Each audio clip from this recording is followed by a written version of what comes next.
Hello there, welcome to the Saroy channel and welcome to my Omnibus series. I've got so many of these omnibuses that are going to come out so that you'll be able to listen to an hour's worth of stories, which I know you're going to love. You know, the thing is that telling stories is such a fine art, and it's something that was practiced hundreds of years ago when people didn't have the technology that we have today. And everyone would gather around the fire and listen to a wonderful story. And also, what is so wonderful about a story is that personally, I think it is the best way to go to sleep. Every night when I go to bed, I always listen to stories. And that's something that parents used to do with their children. It's something that they still do with their children. There's nothing better than a good story. And so I hope you're going to enjoy this series. And before we start, I just want to say, do subscribe to my channel because you don't want to miss out on anything. Because I'm in for the long haul and I want to make sure that you get the most stunning stories to go to bed with at night or to listen to when you want to be one of those people sitting beside the fire and listening. Don't forget to subscribe to my channel and let's get started. I hope you're going to enjoy the omnibus. Dear Sarah, and all your lovely listeners, it was with a plethora of mixed, vacillating, ambivalent feelings that I returned to my hometown in the Pacific Northwest, for I was not certain the kind of reception I would ultimately receive from the local residents living there, as many people have long memories rather like an elephant and find it exceedingly difficult to forgive and forget.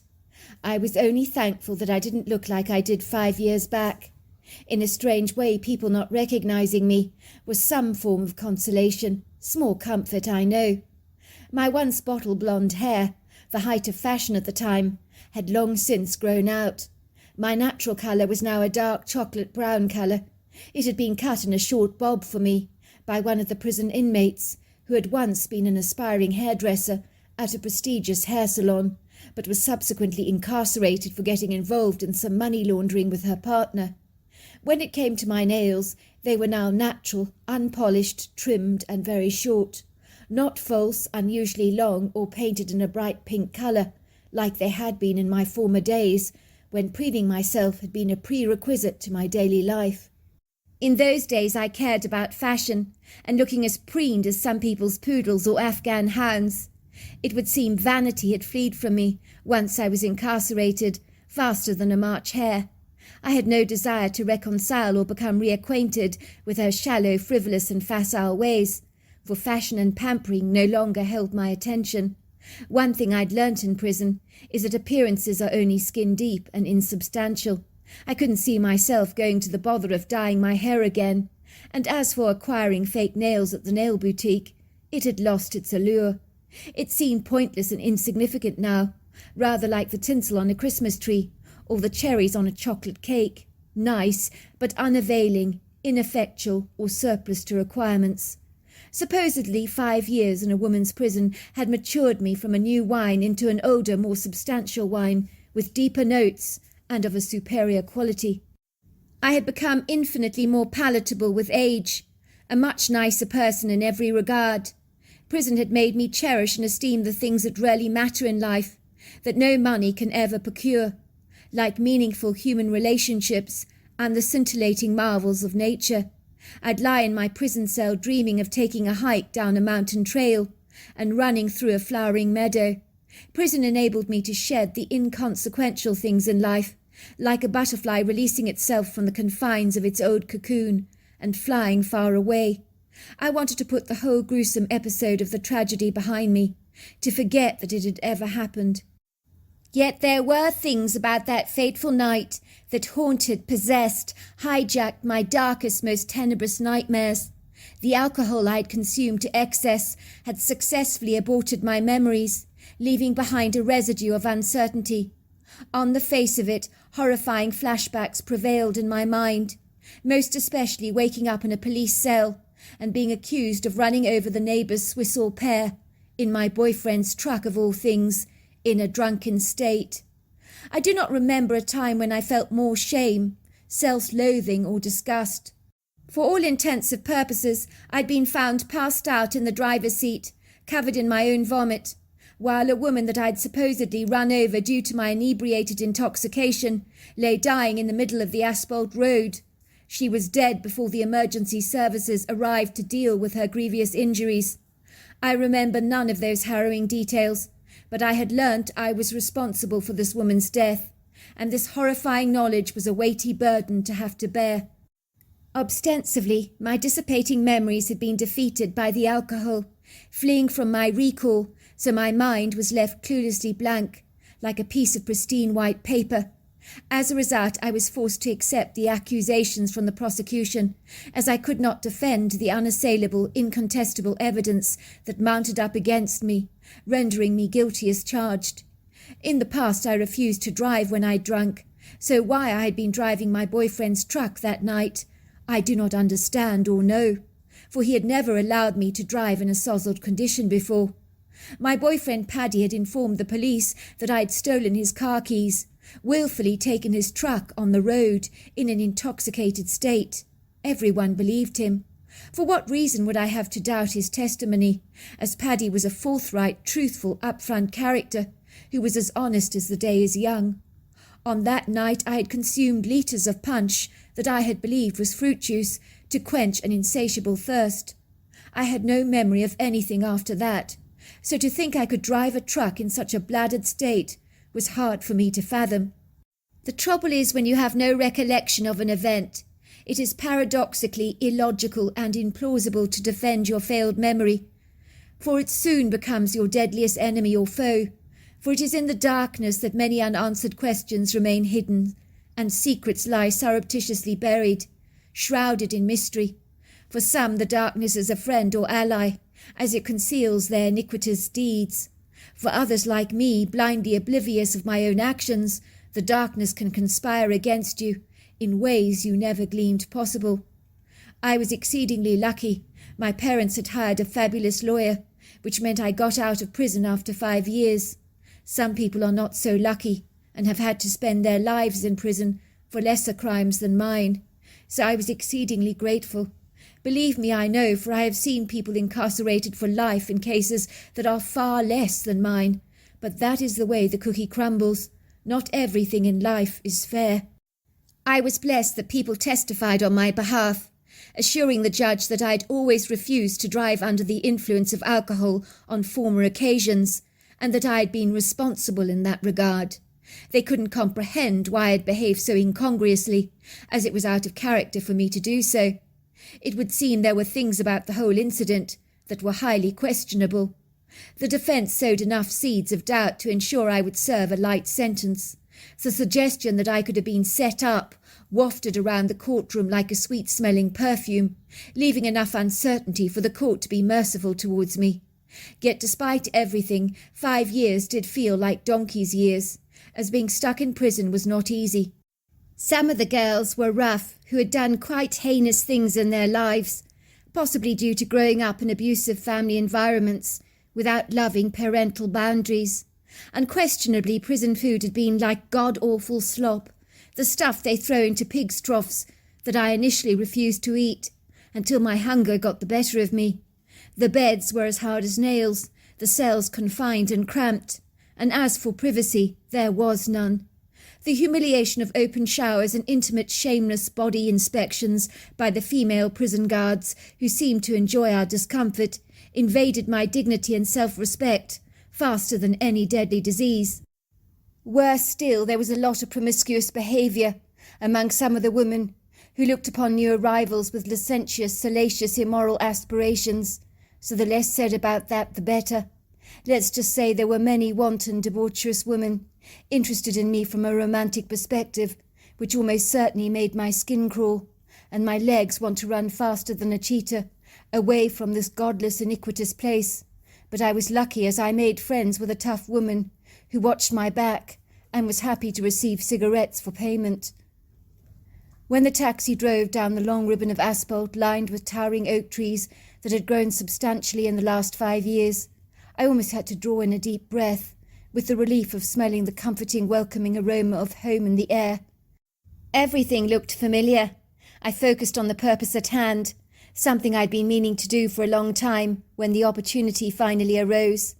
"Could you please take me to the end of the road over there? Just for a brief second. There's a memorial cross. I need to pay my respects there for a couple of minutes, if I may." "Of course," said the taxi driver. "Someone you know died there?"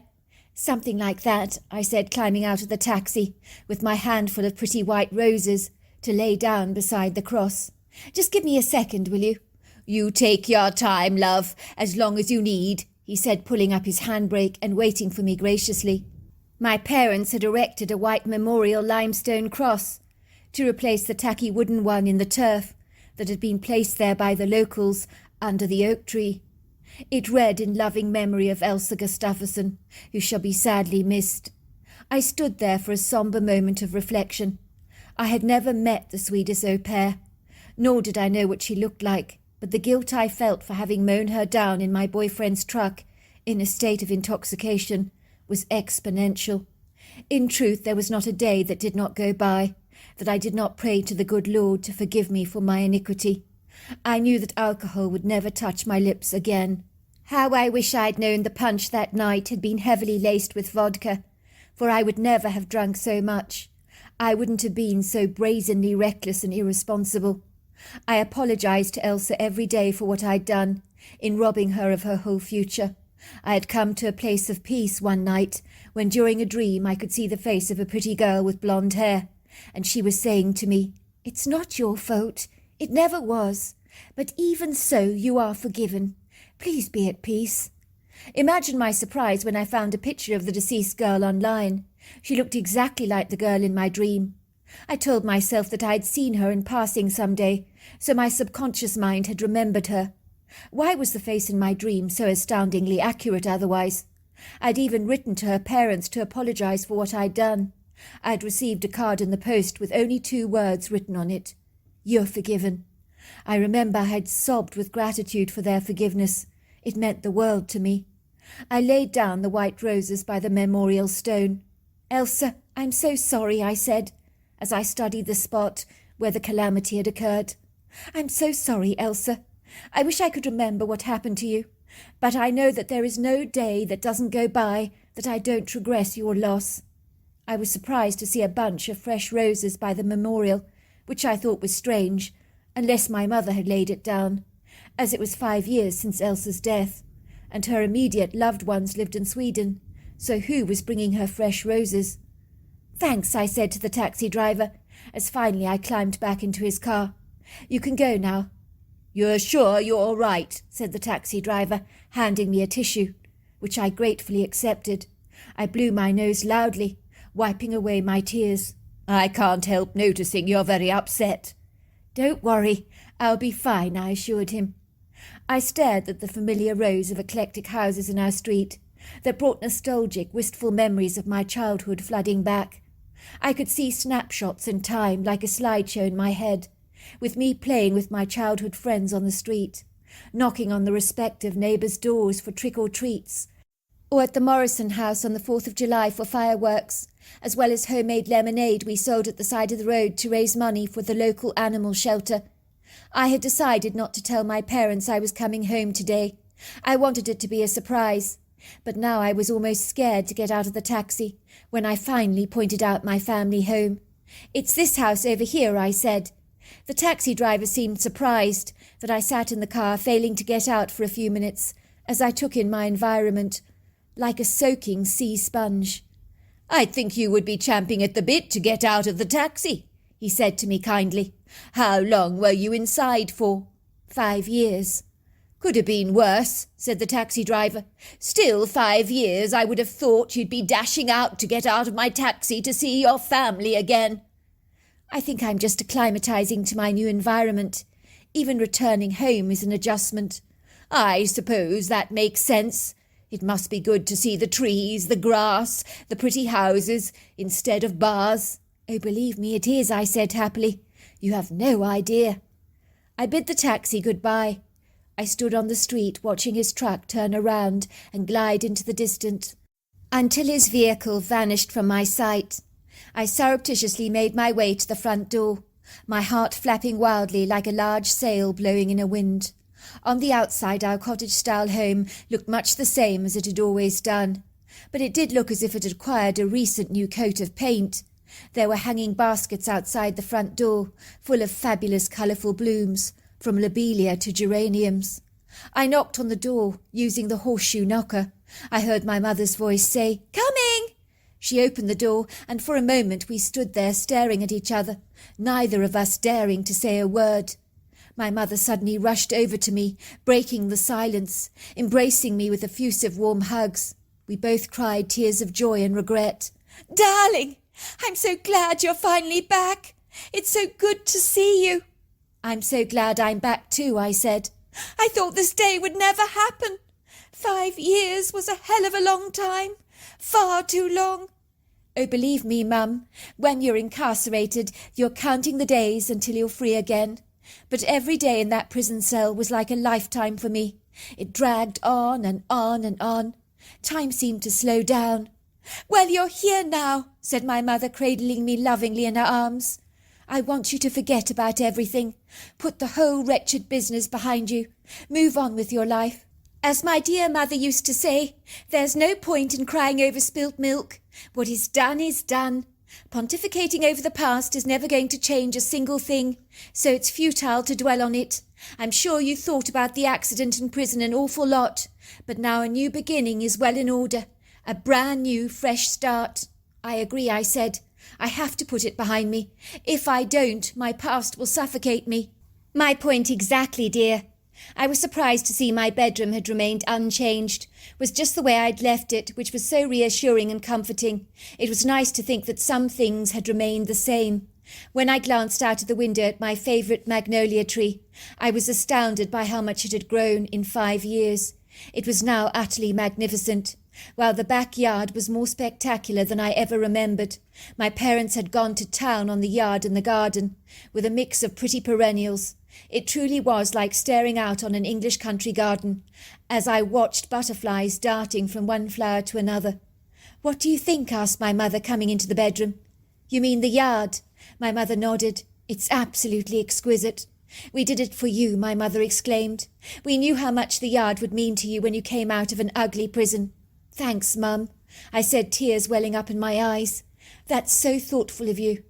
I don't think I'm ever going to want to leave this yard."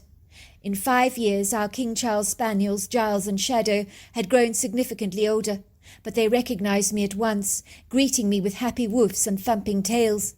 "You see," said my mother kindly, "everyone has missed you. I, for one, have missed my precious daughter every single day. When my father returned home, I did not think he could let me go. I'd never seen him cry before, but he did on this occasion. 'Dad,' I begged, 'please don't be so sad.' "Sad? Where did you get that idea from?" said my father. "How could I possibly be sad, now that my beautiful girl has finally returned home? On the contrary, I'm the happiest man in the entire world to have my little girl back." My father capped my head in his hands and looked at me tenderly. "Today is a new beginning," he said to me. "What is past is past. Do you understand?" I nodded, my eyes filling with tears. "Thanks, Dad," I said. "It still will be challenging living here, as some people might find it hard to forgive me for what happened. I can't say I blame them either. There's no excuse for a person to be driving drunk, is there? I don't know how I could have done something so reckless." "About that," said my mother, "you'll be glad to know that in church 2 Sundays ago, someone told Father Peterson that you would be coming out of prison soon. He did a whole sermon on forgiveness. It was very moving. People were actually crying. He was quoting scripture, telling people that if they judge, they too will be judged. If they condemn, they too will be condemned. He talked about the fact that none of us are without sin. He told the locals to treat you kindly when you come out of prison, to welcome you back into the community with open arms, because our Heavenly Father would reward us greatly. He made us see that what happened to you could happen to any of us.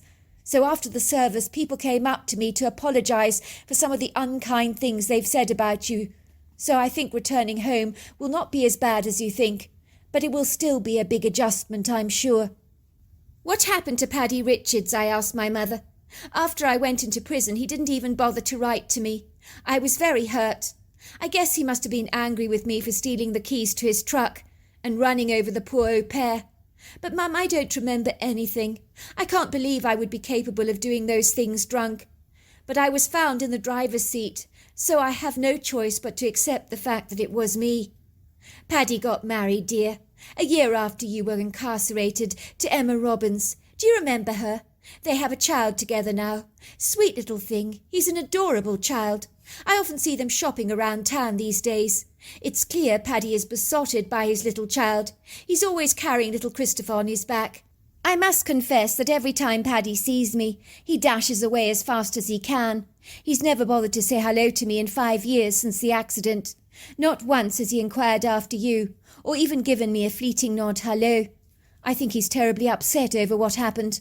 I must admit Paddy always struck me as an agreeable man, so his evasive behaviour is rather peculiar. I must admit his wife Emma goes to the other extreme. She always stops, asks me about how I am, and more to the point, how are you? She told me it was so unfortunate that you were incarcerated, as you has no memory of what happened, which I thought was a strange thing for her to have to say. She says she prays for you all the time. She's informed the locals to treat you well when you get out of prison, as everyone is inclined to make mistakes, and it is God who is the judge, not us. Emma carries a lot of clout around this neighbourhood, so I do think people will listen to her. I remember Emma, I said. She's pretty, very religious, isn't she? I think her father's a pastor. That's right, dear. For the first week on my arrival home, things were quiet, which is what I wanted. I chose to just lounge around the backyard, thoroughly enjoying the pretty garden, and some quality time with my parents. The following week my mother informed me that Emma, who was now married to my ex-boyfriend Paddy, wanted to take me out to dinner. Let's just say I was more than a little bewildered by such an unlikely invitation, but with no friends to speak of since I'd returned home, I was hardly going to reject that hand of friendship that was being extended my way, as beggars can't be choosers. Isn't that nice, dear, said my mother. She's booked a quiet booth at your favourite diner. You really must go. She's reaching out to you. You could do with some friends around here. Having Emma on side should make the community's attitude towards you much more convivial. Everyone likes Emma. She's an influential asset to the community. But Emma wants me to have lunch with her, I asked my mother, looking bewildered. I don't understand why. We were never friends before the accident. I knew her vaguely in passing. Why is she being so generous towards me? I think that's just who she is, dear. A very nice girl. As you can imagine, I was surprised that Emma was reaching out to me like this, but I wasn't going to look a gift horse in the mouth. I had moved back to my hometown, and friends were in short supply, so if anyone was reaching out to me, I would gratefully accept their friendship. Emma was already waiting for me when I arrived at the diner. She was prettier than I'd remembered, with long auburn hair, blue eyes and fair skin, wearing a yellow dress with white daisies. Please sit down, she said, gesturing to a seat. It's really good to see you, Isabella, again. I really mean that. How have you been? Fine, I said, smiling shyly. It is good to be back. I bet, said Emma. Please look at the menu, Isabella. It's my treat. Go ballistic, order anything and everything you fancy. I imagine after that horrific prison food, you're dying to enjoy some quality eating. I recommend the steaks here. They make the best French fries as well. Thanks, it's really kind of you, Emma, to be so gracious, to reach out to me like this. I truly appreciate it. Others would be a lot more judgmental after what I did, but not you. People in a small town don't easily forget. I'm sure the gossiping, now that I've returned, is rife. I did receive 2 cards in the post with murderer on them. Emma's brow furrowed. She looked visibly distressed about my revelation, as sympathetic tears misted up in her eyes. You poor, poor thing!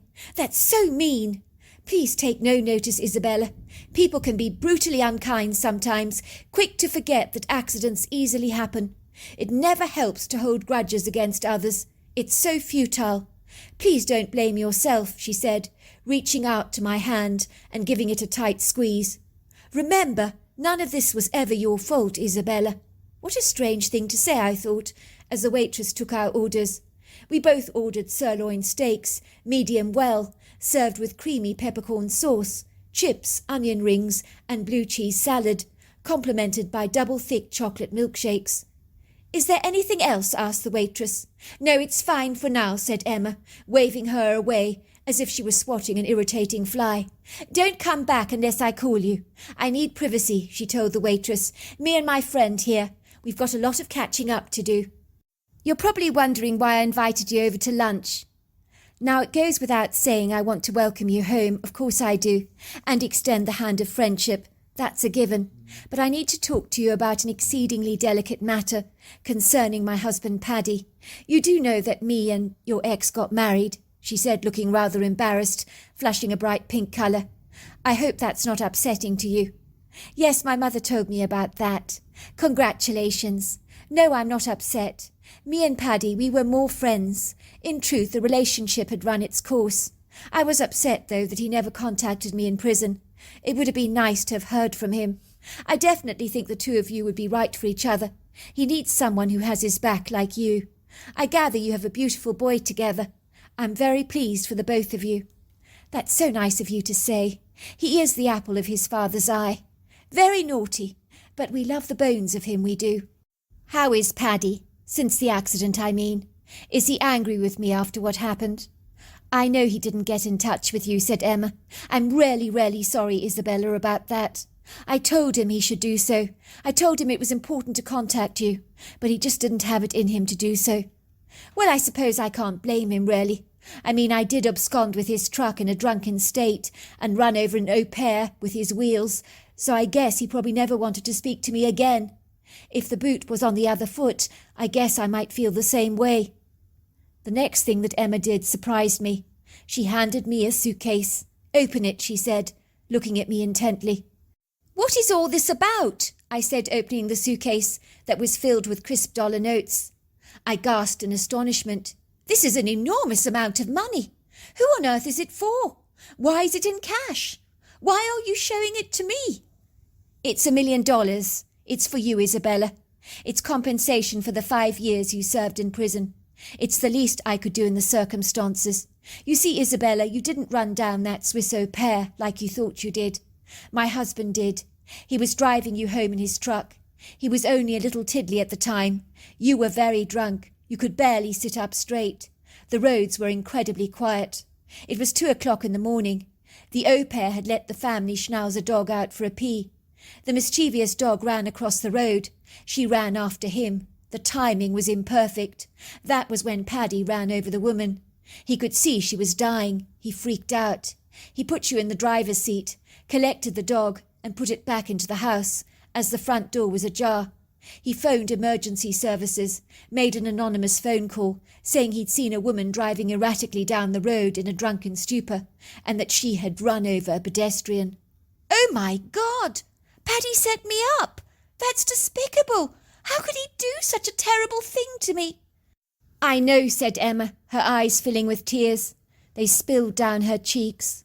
She held my hand in hers, squeezing it tightly, looking into my eyes pleadingly. "Please don't be mad, Isabella. Of course you have every right to be, but you've served your sentence, and it's over now. I talked to my father about what could be done to redeem the situation. He said we needed to give you financial compensation. Granted, you could sue Paddy, but he will deny the whole thing. So will I. You see, at the end of the day, Isabella, I have to stick my neck out for my family first. I love Paddy. My son needs his father. If he was to go to prison, it would totally destroy him. I have to watch out for the family. Please try to understand that. Please have it in your heart to forgive Paddy. He desperately needs your forgiveness. We all do." "Why are you telling me this? You could have kept your mouth tightly shut, and I would be none the wiser. Most people would have done just that. It's brave of you to tell me this." "Because I don't want you to go through life blaming yourself for this accident, Isabella. I assure you Paddy lives with the self-reproach and rueful regret of his guilt every day. It's punishment enough. He has terrible nightmares over what he has done.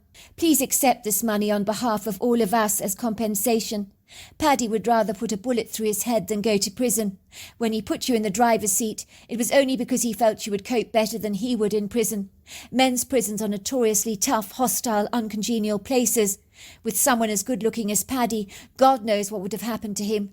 With some of those amorous male prisoners looking for a pretty boy to seduce. You hear horrific stories about what goes on in men's prisons.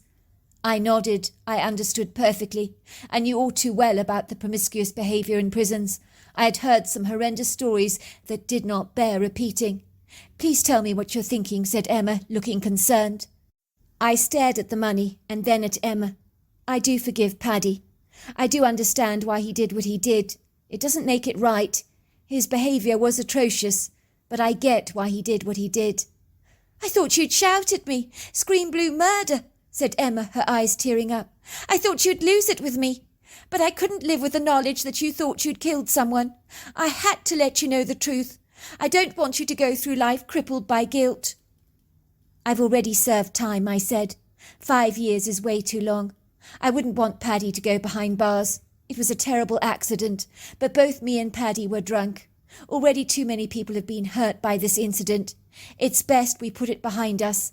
Forget it ever happened. Thank you. You're such a good person, Isabella. I'll do my level best to make people around here be nice to you. I really will. I even got the pasture to lecture on forgiveness recently. Oh, that was you. Thanks, Emma. People have sent me welcome home cards, flowers and chocolates with messages of love, saying that everybody makes mistakes and that they forgive me. But obviously, as I was saying, I have also had some nasty mail. Oh, good, I'm glad to hear that you've had some positive messages from locals.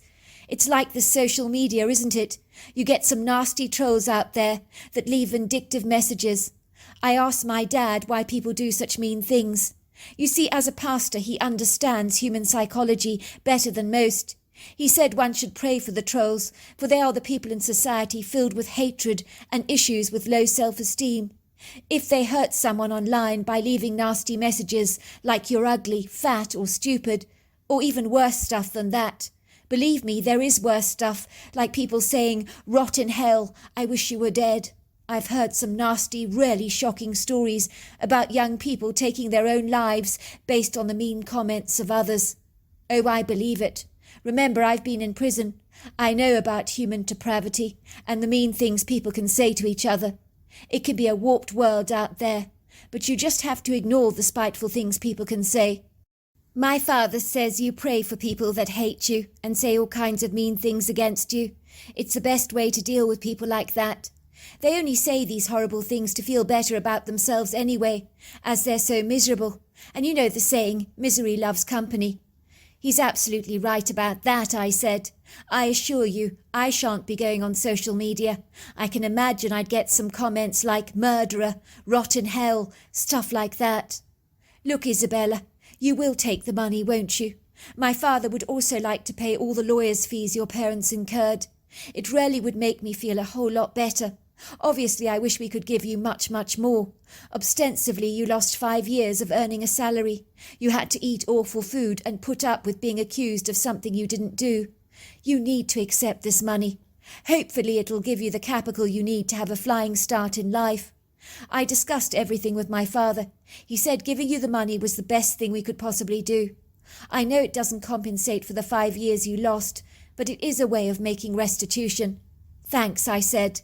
I will accept it as compensation, as I have no idea what I'm going to do with my life. I certainly don't want to be sponging off my parents, but I would like to have words with Paddy. I think we both need closure together. I'd like to speak to him, tell him he's forgiven. My mother said he always behaves strangely when she sees him, and never acknowledges her. That's because he's so racked with the guilt of what transpired. I think if he knows you forgive him, Isabella, for what he did, he'll be able to live with himself.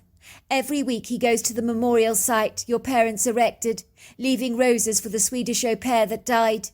I've literally seen Paddy crying like a baby at times. He still feels so raw about what happened. Let's change the subject, shall we, Emma? Talk about something more positive. Emma's face brightened. I'd really like us to be friends, Isabella. And we shall, I said. You would probably assume I'd walk away from my meeting with Emma furious about what I'd uncovered, angry for having spent 5 years in prison for something I did not do, but you would be wrong about that. You see, I felt a monumental relief, as if a huge weight had been lifted off my shoulder, a weight I'd been carrying for a very long time. I had not personally been responsible for killing that au pair, meant I was no longer tormented by the dreadful guilt that had robbed me of so much peace. Granted, I had spent 5 years in prison. Every day had been a reminder of what I was missing in the outside world, for there is no doubt that being incarcerated is like being a caged bird with clipped wings, as you are restricted from being able to fly. Your freedom is confiscated from you. It is the hardest thing of all. Yet despite everything, prison had given me one treasured quintessential gift, and that was a zealous appreciation for life, the bounteous beauty of the natural world. For when you're incarcerated, you dream of being out in nature all the time. You imagine the smell of freshly mown grass, or the sweet smell of jasmine in the early evening. You envisage yourself walking in nature, in wood groves with tall, imposing, masterful trees. You can see your feet walking over the soft earthen floor. You think about glorious sunsets and sunrises, beautiful twinkling lakes and streams, and, of course, the magnificent ocean. You can perceive yourself walking across a soft sandy beach, with the cool ocean water bathing your feet as the waves spread out across the sand. I had missed it all, but I wasn't angry. Too much had happened in 5 years to be angry. I didn't have the energy for anger anymore. Nor did I want to embrace such an inefficacious, unavailing emotion. It was too late for all of that. Instead, I felt empathy and compassion for Paddy. Granted, he had unfairly, dishonourably wronged me, but he had to live with the torment of what he'd done. The guilty conscience, regret, self-reproach, condemnation and contriteness. I knew about what that was like, as I'd experienced it all for myself. The poor man was literally carrying the weight of the world on his shoulders, and if I could ease him of some of the heavy weight, I most certainly would. People falsely assume that when someone commits a hit and run, they get off scot-free. I doubt that to be the truth, for when you believe you've accidentally killed a human being, living with the guilt and remorse is punishment enough. I should know. I lived with rueful attrition for 5 years. The mean comments from people were like water off a duck's back, as no one hated me more than I hated myself. The next day I got an SMS from Emma saying that Paddy would meet me in the woodgrove late afternoon, early evening, and to bring a torch. That way we would not be seen together by the local gossips in town. It seemed like a great idea to me. "You can walk in the woodgrove and talk," Emma suggested. "Thanks for doing this, Isabella. Your forgiveness will really help Paddy heal. He's over the moon you've accepted his money." The very next morning my parents couldn't help fail to notice that something was different about me. "You look lighter, dear, happier," said my mother. "You're so much more radiant." "It's just good to be back home," I said. "I feel as if a load has been lifted off my mind." My parents looked thrilled to see I was coming out of my shell. They couldn't comprehend the freedom I felt now that the guilt had been lifted off my shoulders. I was hoping to do the same for Paddy this evening. It was late afternoon when Paddy and I had decided to meet. I took along my torch with me, as I knew it was likely to get very dark quickly. I parked my mother's truck in the parking bay at the woodgrove and proceeded on my way to the trail. So glad to be experiencing a walk. It was so beautiful. The afternoon had faded. The soft golden light of the sunset dappled the firmament in contrasting layers of gold, tangerines, pinks and oranges, the colours of a blushing peach in all its glory. I stared in awe at the towering trees of the woodgrove as they basked under this brilliant golden glaze, marvelling at how mighty and tall they were, as they penciled up into the sky with such regal repose, with their boughs heavily laden with pretty leaves that jiggled slightly in a fresh southerly breeze as it blew into the woods, so that everything swayed and moved as though dancing. I could smell the fresh, intoxicating scent of wild flowers on the wind, and the smells of the ponderosa pine trees. The earthen floor was piled with golden leaves, as some of the oak trees had prematurely dropped their leaves, some that were being lifted up by the wind like celestial butterflies, others being crunched beneath my feet. The earthen floor appeared precipitous and rocky, but the ground was soft to the touch. I sat down under an oak tree as I waited for Paddy to arrive. I could hear some birdsong in the valley, even this late in the afternoon. I sat there and watched slivers of silvery light twinkle through the boughs of the trees, casting their shadows onto the earthen floor. Then I saw him. It was Paddy. I could hardly believe it. The man looked like a shadow of his former self. He had lost so much weight, and underneath his eyes there were dark shadows caused from lack of sleep. He saw me for a moment and ran into my arms. and he began to sob like a baby. Paddy was never the type of man to air his emotions like this, but he was visibly distressed. "I'm so sorry, Izzy. I'm so sorry for what I did to you." My heart just melted like butter. I had so much compassion for Paddy. I could feel his remorse. "I forgive you, Paddy. I forgive you for everything. It's all right. Stop crying, please. Please, please, it's all right. I promise you it's all right." He looked at me through tear-filled eyes. "But why, after what I did? I made you take the blame for Elsa's death. I put you in the driver's seat. I blamed you for what I did." "I told you, Paddy, I forgive you. For the record, Elsa's parents forgive you too." "How do you know that?" asked Paddy, looking stunned. "They sent me a card saying, 'You're forgiven.'" Paddy's face visibly relaxed. "They said, 'You're forgiven,'" he repeated. "Yes, they did." "Come on," I said to Paddy. "Let's go for a walk in the woodgrove. Forget about everything. Move forward, shall we? I've paid the price for us both in prison. Let's forget about everything. You've got a wife and a child now. A wife that needs her husband. She loves you very much. And a son who needs his father. You cannot allow guilt to eat you up. Life is too short. Believe me, I know." Paddy laughed. "Prison has made you philosophical. You've changed, Izzy. Where's the blonde hair gone? And the long pink nails?" he teased. "I've shed those superficial things," I said. "They're surplus to requirements now." "I like that," said Paddy. "And for the record, your natural beauty rarely becomes you. Personally, I prefer it. A lot of men prefer a woman who don't try and look like Barbie." "I never tried to look like Barbie, Paddy," I protested.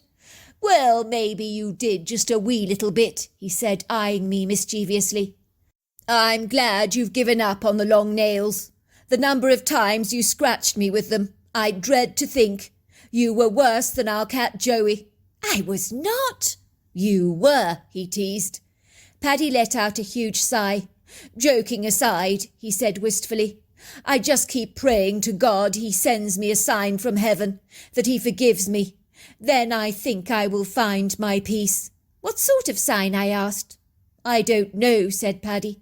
"Something that is undisputably a sign, like an eagle perching on my roof at home, or a mountain lion bringing her cubs onto our patio. I would be happy with a sign like that. You see, I believe God uses signs from nature to bring us messages of a kind." "You do?" I said. "Yes, I really do." We continued to walk up the hilly incline into the woodgrove. We talked for ages about many things, not caring a jot about the darkness that descended over the woodgrove, for we had come fully prepared for that. And besides, there was something quite pleasing about walking in the grove at night. It was liberating being in the dark with the light of our torches and the soft shadows of moonlight dancing across the forest floor, while we listened to the pretty sounds of the crickets and frogs. Then quite suddenly we heard a sound that was so peculiar that both Paddy and I suddenly stood terribly still. We held our breaths. We sensed something was moving towards us. Paddy quickly beckoned for me to hide behind a tree, which we both did, switching our headlights off, while we remained very quiet. Then we heard the strange sound again. It sounded like something titanic in size was moving through the woodgrove. "What the hell?" I whispered to Paddy, who still had his fingers on his lips, urging me to be quiet.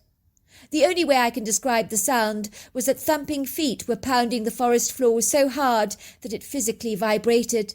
Then out of the tall swaying trees emerged a dark, shadowy silhouette. I remember thinking, what the hell is this dense black silhouette that looked like a giant against the grey sky? Was it real? Was it a ghost? I couldn't be sure. To my amazement, the creature headed directly towards us. I was filled with the most paralysing fear that gripped me so forcefully I was unable to even move or scream. Then there he was, standing yards away from us.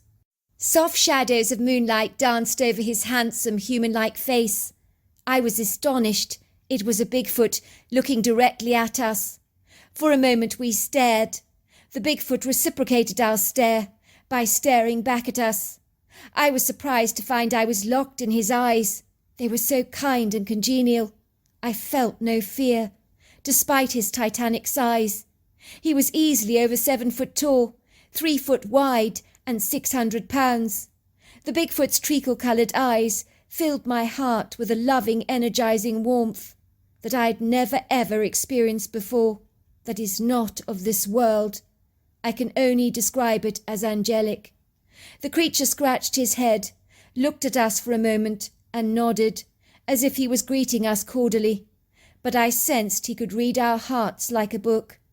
The next thing he did was tapped us both on the shoulders so gently, with such a personal nudge. Then he turned around and glided away in the forest, glancing back briefly over his shoulders with smiling eyes. "Did you see that?" said Paddy. "I think God has forgiven me. That was a Bigfoot. You can't get a better sign than that." But he seemed so angelic, as if God himself had sent him to us. I could not dispute Paddy's claims. This unlikely meeting with the Bigfoot, with his arresting powerful presence and his formidable mighty body, had felt outer-worldly. We both proceeded to put on our headlamps, and then suddenly I noticed a carving in the wood of the tree. We both lit up the writing to see what it said. I thought it was going to say something like, "Annie loves Tommy," you know, the usual thing you'd expect to see in a tree trunk. But instead we saw the words, "You are forgiven." Me and Paddy gasped. The universe had sent us a cryptic sign. I'm glad to tell you, after that anomalous event, we all moved forward with our lives, without regret, knowing that all was definitely forgiven. So there you are. That's my story. Dear Sarah, and all your lovely listeners, it was warm on this sombre, downcast moonlit night, where the prisms of soft gossamer light danced all over the gravestones of the ancient cemetery that stood stoically at the back of the church, where no one had been laid to rest for many decades. The sad, dilapidated, eroded stones, placed there in the 18th century, were covered in a plethora of moss and lichen. They bore no memory of who'd been buried in this lonely, forsaken place, for the hands of time had cruelly extinguished and expunged the names and dates of the long since deceased. This was something that had always bothered Adam Webber when he'd first visited the graveyard as a curious 10-year-old boy. It had struck him as so desperately sad that the people buried in this graveyard were long since forgotten about, almost as if these once flesh and blood human beings had never existed at all. Is that what death was like, he had pondered? Once you're gone, people will forget you, like the old autumn leaves from the previous fall that drop to the ground and become like the rich earthen, fertile mulch beneath your feet. It would seem so. Once gone, soon forgotten. Ashes to ashes, dust to dust. It was the cycle of life, a continuous renewal. Everything that is born will one day die. Adam had never been able to get his head around this fact. Sometimes as a boy he had eagerly, indiscriminately pulled flowers out of his mother's flower beds and cycled all the way to the old churchyard, where he visited the sequestered cemetery, hidden at the back of the church, like an old kitchen garden, where he'd lay flowers at the gravestones, to let the deceased lying beneath those long since forgotten graves, that even if their names were no longer left on those stones, that they had not been completely forgotten, for someone in the 21st century had given them passing thought. His mother Sylvette had told him it was a very sweet thing for him to do. She had wiped a sorrowful tear away from her eyes and said, "You remind me so much of my father, love. He was such a kindly soul." "I just don't like to think that nobody cares about those dead people any more," he said to his mother, with wide, earnest eyes.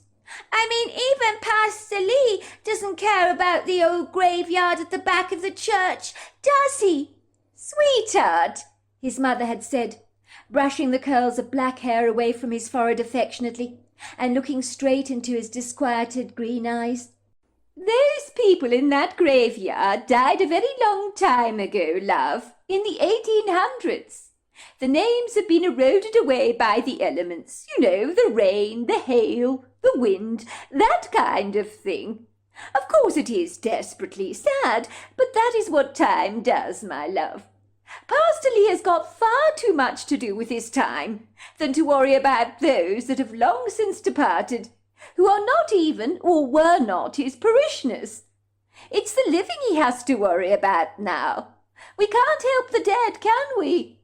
I suppose not, Adam had agreed. But all the same, it's horrible to forget about them. There was probably no more than over 100 tired, decrepit-looking gravestones in the cemetery that looked like broken, decaying, crooked teeth protruding from an old man's gums.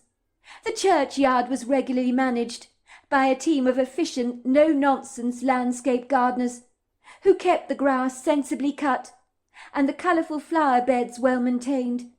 But even though they tended to the old graveyard as a cursory afterthought, at least the graves were not buried beneath long grass, rambling vines and burgeoning creepers. The quaint little 18th century stone church, with its pretty arch-stained windows and charming bell tower, was still being used by regular parishioners, and it wouldn't look good if the old graveyard was overgrown and untended to, even if it was situated in the most obscure, ambiguous part of the churchyard, where it was overlooked by a densely wooded thicket of trees. It would seem no one ever visited the abandoned place, with, of course, the exception of Adam and his best friend Tyler, who'd been coming here for many years. It was here where they would talk together privately, under the canopy of a velvety sky, studded with the silvery stars and the rounded, handsome face of the pearly moon, that would always cast its prisms of ethereal light across the gravestones, making the graveyard almost magical. There was a long trail at the side of the church that went through the old cemetery into the woods, which in the neighbourhood fringed most of the properties in the local area in this rural part of Washington state. Adam Weber and his best friend Tyler Henry, who lived a stone's throw away from each other and had attended the same school since they were teeny boppers, had become incredibly close over the years.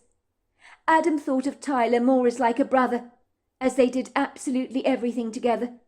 The two teenagers would clandestinely slip off to the cemetery in the dead of the night, especially on a Friday evening, to have a smoke and a couple of beers together, something that Adam kept well hidden from his no-nonsense father, who would be none too pleased if he had any idea of his son's rather reckless nocturnal activities. He already tirelessly complained that Adam slept in late on a Saturday morning, not of course realizing that the sleep-ins had a lot to do with being up and about until the late hours of the night, or more precisely, the early hours of the morning.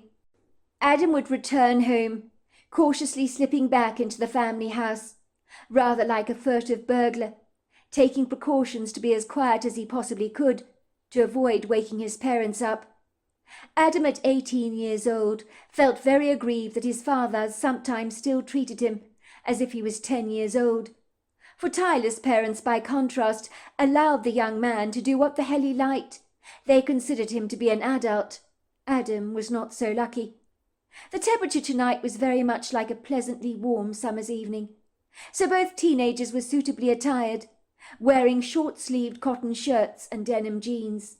Somewhere in the distance a clock was striking 12, so 18-year-old Adam Weber lifted up his bottle of beer in mock salute to the witching hour, although he knew they would not see any ghostly spectres evacuating their graves to haunt the cemetery, now the clock had struck the hour. Nothing untoward or outer-worldly had ever happened in the old cemetery. When Adam and Tyler had first sneaked out of their homes all those years ago, to come to the graveyard at about 10 years of age, wearing only their pyjamas and riding on the back of their bikes, they had been almost certain that they would lay eyes on the spirits belonging to those ancient graves, so coming to the graveyard had all but been a thrill. But soon they realized, with a measure of disappointment, that the sad, sequestered place with its crooked graves was not spooky in the least, like they suspected it would be, but a very peaceful place where they enjoyed to spend time together. These days, on their visits to the graveyard, they never really gave the graves too much thought, for there was nothing menacing in the serene place, swaddled by the trees. Of course, they'd heard far-fetched, fanciful tales about haunted graveyards before, but this little area tucked away very discreetly at the back of the church was only ever subjected to the distant cries of the coyotes, or the lonely hoot of an owl, and sometimes the flap of wings. It had become the perfect rendezvous for the young teenagers, who liked to use two of the gravestones in the cemetery as a backrest, as they sat side by side each other, with legs outstretched on the grass, while they smoked, drank, and talked. "I've got to go home," Adam slurred. "It's midnight and I'm drunk. If my mother saw me now, she'd do her nut. She hates it when I get drunk, but God forbid my father sees me. Then there'll be hell to pay. He already thinks I'm a loser, a lazy slob, everything else besides. He tells me that often enough. But of course he thinks the sun shines brightly out of Blaine's backside. These days she's become such a daddy's girl. It's so pathetic. Sometimes I don't even like my sister, I'm ashamed to admit. She's a lot like my dad, you know. Maybe that's why he likes her so much, because when he looks at her, he sees himself, and my dad just loves himself. Why do you care what your parents think? You're not their little boy anymore. And I wish they would realize that, instead of treat you like a naughty little kid all the time. You can do what you like, bro. My parents let me do what the hell I like. Soon you'll be leaving home. So do not let them dominate your life, especially that bullish father of yours that thinks he's all that. Your sister Blaine. She's a self-entitled, spoiled little brat. I've never had much time for her either. I can see why you don't like her very much. Don't feel bad about that, bro. Families. Who needs them? And we don't choose our families, do we? Nah, it's not that. I don't even care what my parents think. Not really. I'm beyond caring about that now, said Adam. It's just I've got a job interview in the morning at the warehouse in town. They have weekend jobs available. My father pointed it out to me. So typical of him to do that. He wants me to apply for a position there. Actually, to be honest, he's piling on the pressure for me to get it. They're looking for people willing to work hard, you know, doing dog's body work, manual labour, that kind of thing. I need the money. I'm strapped for cash at the moment. I've already borrowed money from my father. He wants it back with interest. He wants you to pay him back with interest? Bloody cheek! What father does that? My dad doesn't win brownie points for being fair, Tyler. You know that well. But I need this job, so I can get him off my back once and for all. It's all right for you, Tyler. Your father gives you a decent allowance. He gives you a bank card, a generous account to draw out money every month. You have no idea how good you have it. My dad, well, he's a tight-fisted bugger. I have to work for every penny I earn. There are no handouts in my home, let me tell you. As far as me and my mother are concerned, that is. But Blaine, oh, little Blaine, she's a different story altogether. As usual, she just has to look at my dad through her wide green eyes, and he becomes like a slot machine at a casino, just hemorrhaging money. He gives her everything she wants, and more besides. It's sickening. He's a mean sod, your father, said Tyler reflectively. Never liked him myself. Careful, that's my father you're talking about. Mind you, there's no point in defending his character, said Adam, taking a swig of his beer, and in disgust, realizing the bottle was now empty. He threw it across the grass so it landed close to the stone path. He wasn't worried about defiling the graveyard, as the gardening team always cleared up their mess after them, which was a bit presumptuous, but at this time of the night, in his slightly bladdered state, being tidy was the last thing on Adam's mind. If it makes you feel any better, said Tyler, I'm strapped for cash myself. I've spent all my pocket money. There's barely anything left in my account. My father is only transferring funds into my account at the beginning of the month. It really sucks being out of pocket like this. I can't tell him I'm running empty. He'd be shocked. He gives me enough money as it is, but it slips through my fingers like butter, and sometimes I just don't know where it went. Join the club, bro. Now you know what it feels like to be broke. No worse feeling in the entire world than being out of funds. I'm permanently poor, and it sucks big time, let me tell you. Good luck with the job, then. I do hope you get it. You want it, don't you? Asked Tyler, blowing out more smoke from the cigarette, so it pirouetted into the air in white swirls of smoke.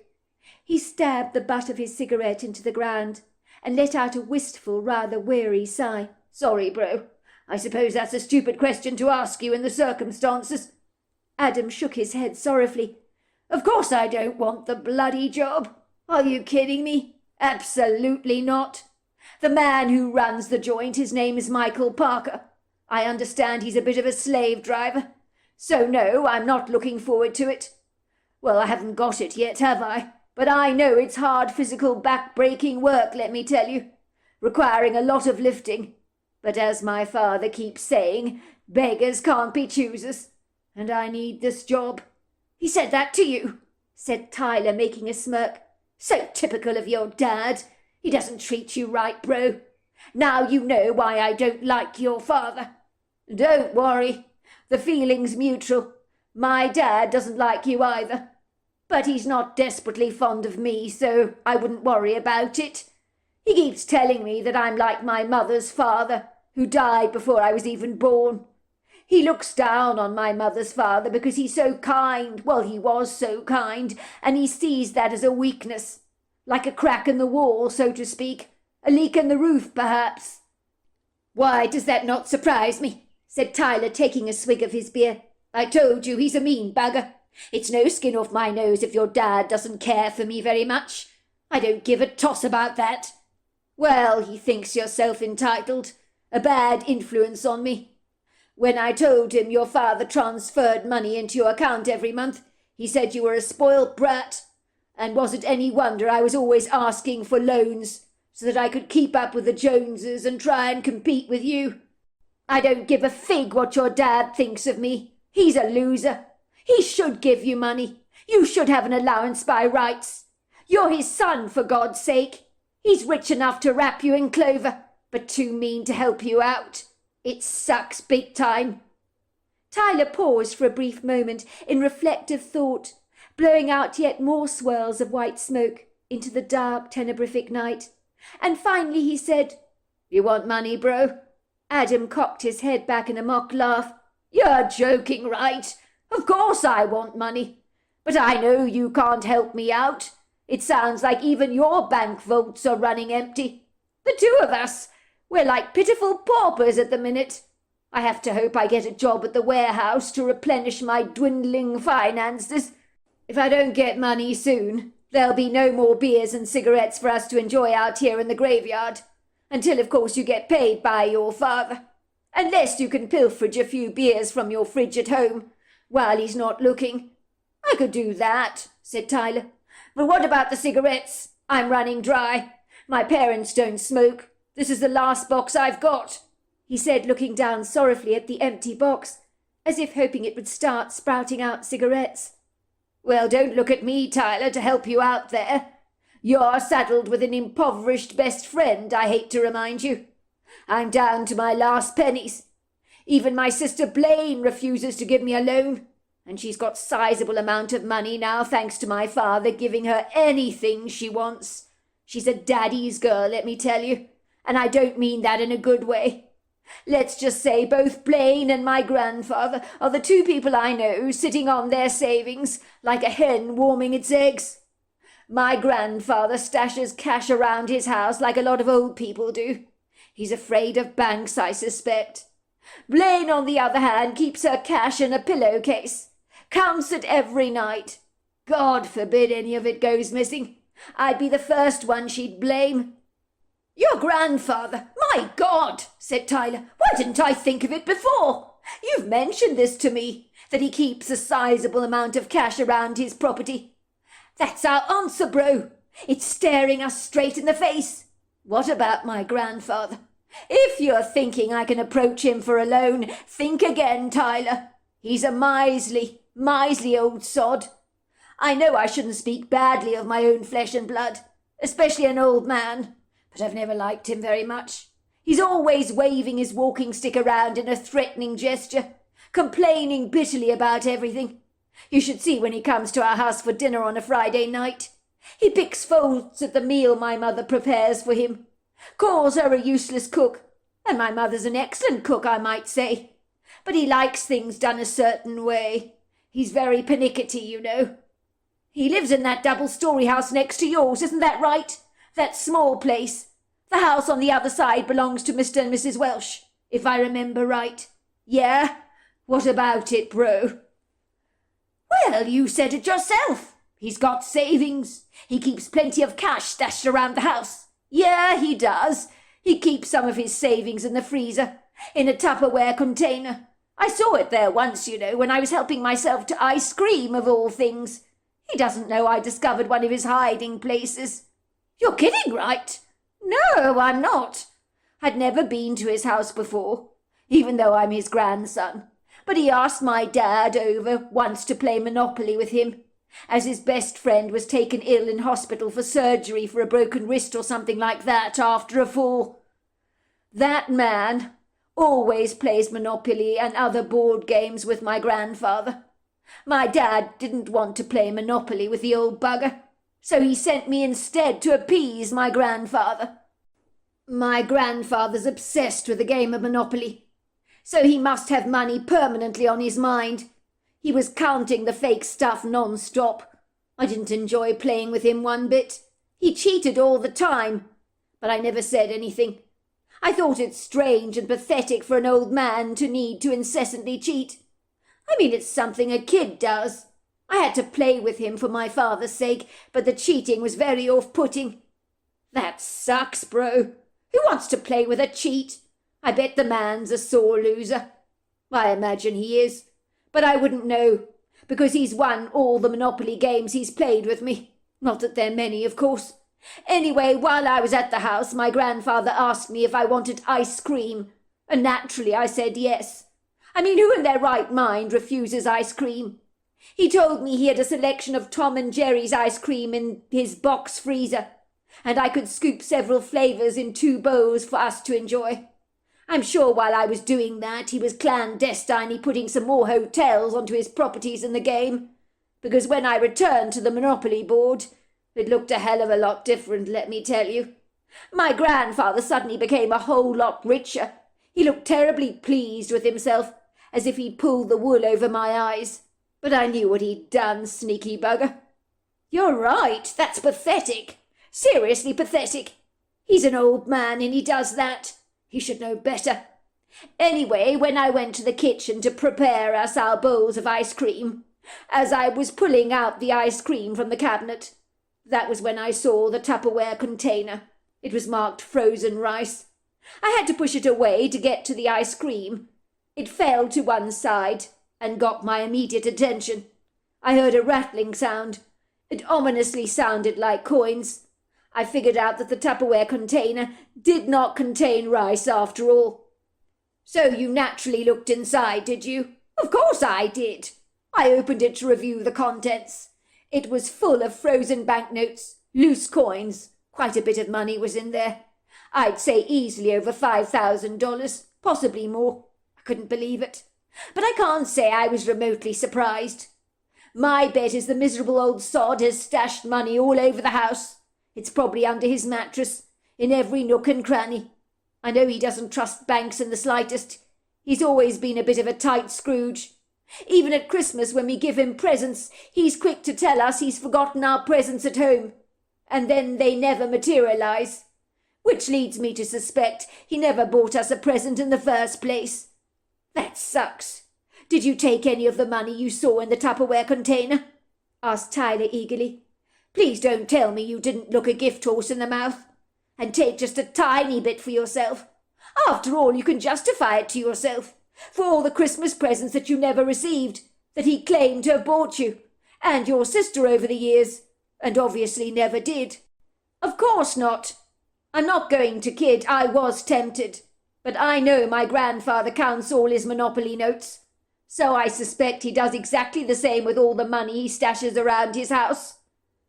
Anyway, I'd been to the freezer for ice cream, and he'd have probably counted the money and put 2 and 2 together, and known that I was the one that must have taken it.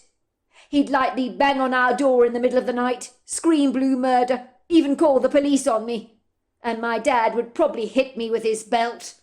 You're kidding? Your dad hits you with a belt? That's so not cool. Adam shrugged his shoulders nonchalantly. He's only done it a few times, when he's really pissed with me.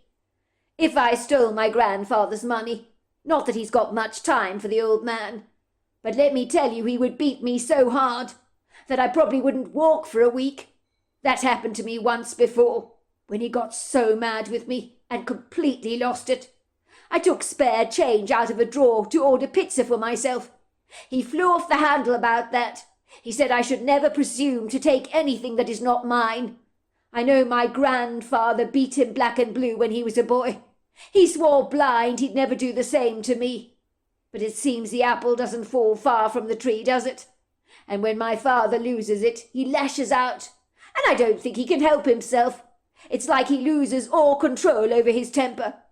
That's brutal, bro. Why didn't you ever say? Well, it's not the sort of thing you brag about, is it? That sort of punishment went out with the ark. Your father should know better. Did it? Said Adam scathingly. I doubt it. People today may not talk about it any more, because they're embarrassed. But you mark my words, it's still going on behind closed doors. I can bet on it. I mean, I've known you all my life, Tyler, and I'm only telling you this now, and you're my very best friend. It's not something I'm remotely proud of, and besides, even though me and my dad, we have our differences, I don't like to cast him in a bad light. You don't have to worry about that, bro. He's done that perfectly well for himself. It seems to me you were born into the wrong family, although your mum's cool. I like her. Yeah, she's all right. To tell you the truth, I feel sorry for her being married to my dad. He's always dictating what she can and cannot do. He dominates her life completely. She lets him get away with it. My mother will do anything to keep the peace. I still say it's crazy you didn't help yourself to some notes from that Tupperware container. You have to admit it. If your grandfather was our age, and he was skint, he'd have done the same if he'd stumbled across money like that. I often help myself to money from my mum's purse. It's no biggie. She does say things like, "Goodness gracious, I thought I had $20 in my purse." I must be losing my mind. I probably spent it. I think she probably suspects I took it, but she's too nice to say anything about it. And you don't feel guilty about taking your mother's money? Of course I don't feel guilty. She's my mother. I'm sure all teenagers do it anyway, if they can get away with it, that is. I don't consider that really stealing. I could never take money from my mum's purse, said Adam reflectively. But to be fair, in her case there would be nothing to take. It's really sad. My mother deserves so much better, but my dad watches over her every penny, like a great big bull mastiff on guard duty. I feel sorry for her having to account for all the money she spends. It must be so humiliating for her. That's because your dad is a prize cad. My father gives my mother anything she wants. What about your grandfather? Do you like him? No, I thought I just told you. He's a miserable old sod that cheats at all his board games. I've got no time for him. He keeps himself to himself, has a few close friends. He comes to dinner at our house every Friday night like clockwork. Actually, he was supposed to have dinner with us this very evening. He cancelled at the last minute due to feeling a little peaky. Beyond that, we never really see him much. But when I do, he's always tirelessly complaining. I know my own father can't stand the sight of the man. Think about it, bro. If we crept into your grandfather's house, maybe we could get through a window or something. We could steal that Tupperware container out of his freezer. You wouldn't have to get that job at the warehouse. You could hold out longer for something so much better, something that won't break your back quite so hard. And then you could ask Bonnie out on your first date. You've been dying to ask her out, and I know she likes you, bro. You think she likes me? I know so. I've seen the way she looks at you. She's probably wondering why you've never asked her out. Well, I haven't asked her out because I've got no bloody money, bro. It's as simple as that. I don't want to humiliate myself by having to ask her to go Dutch with me. I could never do that. That would be so humiliating. That's why you should sneak into your grandfather's house, raid the freezer while he's fast asleep in bed. How hard can it be? If we hear any noises, we can leave the house at once. Let's do it, man. But supposing we're able to do that, surely my grandfather would know it was me if his money went missing from that freezer of his. Besides, he's my grandfather, and even if I don't particularly like him, it's wrong to steal, isn't it? Don't go all moral on me, Adam, over an immoral man. You could look at it as a loan. Return the money to his freezer when you're more flush, if you like. He'll think he mislaid the money, found it again. You yourself said he's too mean to loan you the money, so don't bother asking. Take it yourself. Pay him back at a later stage if it makes you feel better. Personally, I wouldn't bother. Besides, why would he know it was you? If money goes missing from his freezer, he'll think he misplaced it. Old people are incredibly forgetful. He'll probably think he put it somewhere else. When did you help yourself to that ice cream? How long ago was it? Can you remember? Adam thought long and hard about Tyler's question. The idea of having some free-flowing cash in hand was a pleasing one indeed. He desperately needed money, and sadly it didn't grow on trees. If he had disposable income easily accessible to him, life would be so very different. He wanted to take Bonnie out on the town for goodness sake, buy her a big slap-up meal and a bouquet of roses, but he had never been able to invite her out, not even once. The girl may have suspected he liked her, but he'd not been able to do a damn thing about pursuing her, which made him appear as if he had no balls whatsoever and was cowering in the shadows like a complete idiot. How could he ask a girl out if he had no money to pay for their meal together? It was embarrassing. It was better not to take her out on a date at all, if you couldn't treat her right. Adam was old-fashioned in this regard, but he had fancied Bonnie Patterson for a very long time. From the moment he first laid eyes on her in the old church, and she had smiled at him from across the pew, in that quintessential moment, his heart had melted like butter. He didn't know what it was about Bonnie, or why he liked her so much. Some might have described her as a little on the mousy side, but in Adam's eyes she was the most beautiful thing he had ever beheld. He was 18, but he knew that 19-year-old Bonnie was the girl he would one day marry. That was if the circumstances in the game of life fortuitously rolled in his favour. At the moment Bonnie Patterson was going out with that low-life Greg Hungerford, and Adam was absolutely certain she didn't even really like the young man, for Greg was arrogant, opinionated, cocky, and incredibly wealthy, thanks to his over-generous father. But beyond that, Greg Hungerford did not have much going for him, even though he was easy on the eye, with his blonde hair, golden complexion and blue eyes that gave him that easy-going surfer look that so many people like. The only thing that had stopped Adam from asking Bonnie on a date was that he had been permanently strapped for cash, so $5,000 split between the two of them could be life-changing indeed. Adam knew he could not rely on his penny-pinching father for any more handouts, as he'd never been generous to him, even though his father was not poor by any stretch of the imagination. The silver BMW parked pridefully in their driveway was testimony to this fact.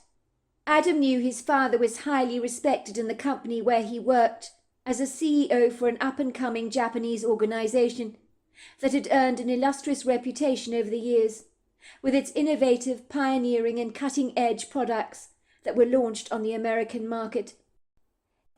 It would seem that Adam's parsimonious father was attached to the money he earned, like a barnacle to a ship's hull might be. He'd even put his own wife on a strict food budget, and humiliatingly astutely inspected all her supermarket receipts with a fine tooth-comb for any discrepancies. If his mother wanted to buy anything pretty for herself, he'd only be happy to part with cash if she was getting the item in question at a reasonable discount, or preferably at bargain basement prices. Woman's clothes, he would say very disdainfully, were far too overpriced, and he wasn't prepared to throw good money down the drain for something badly made from some warehouse in China. It was painstaking for his poor mother Sylvette to have to humiliatingly ask her husband for every penny that she needed, like a dog begging its owner for some crumbs under the table.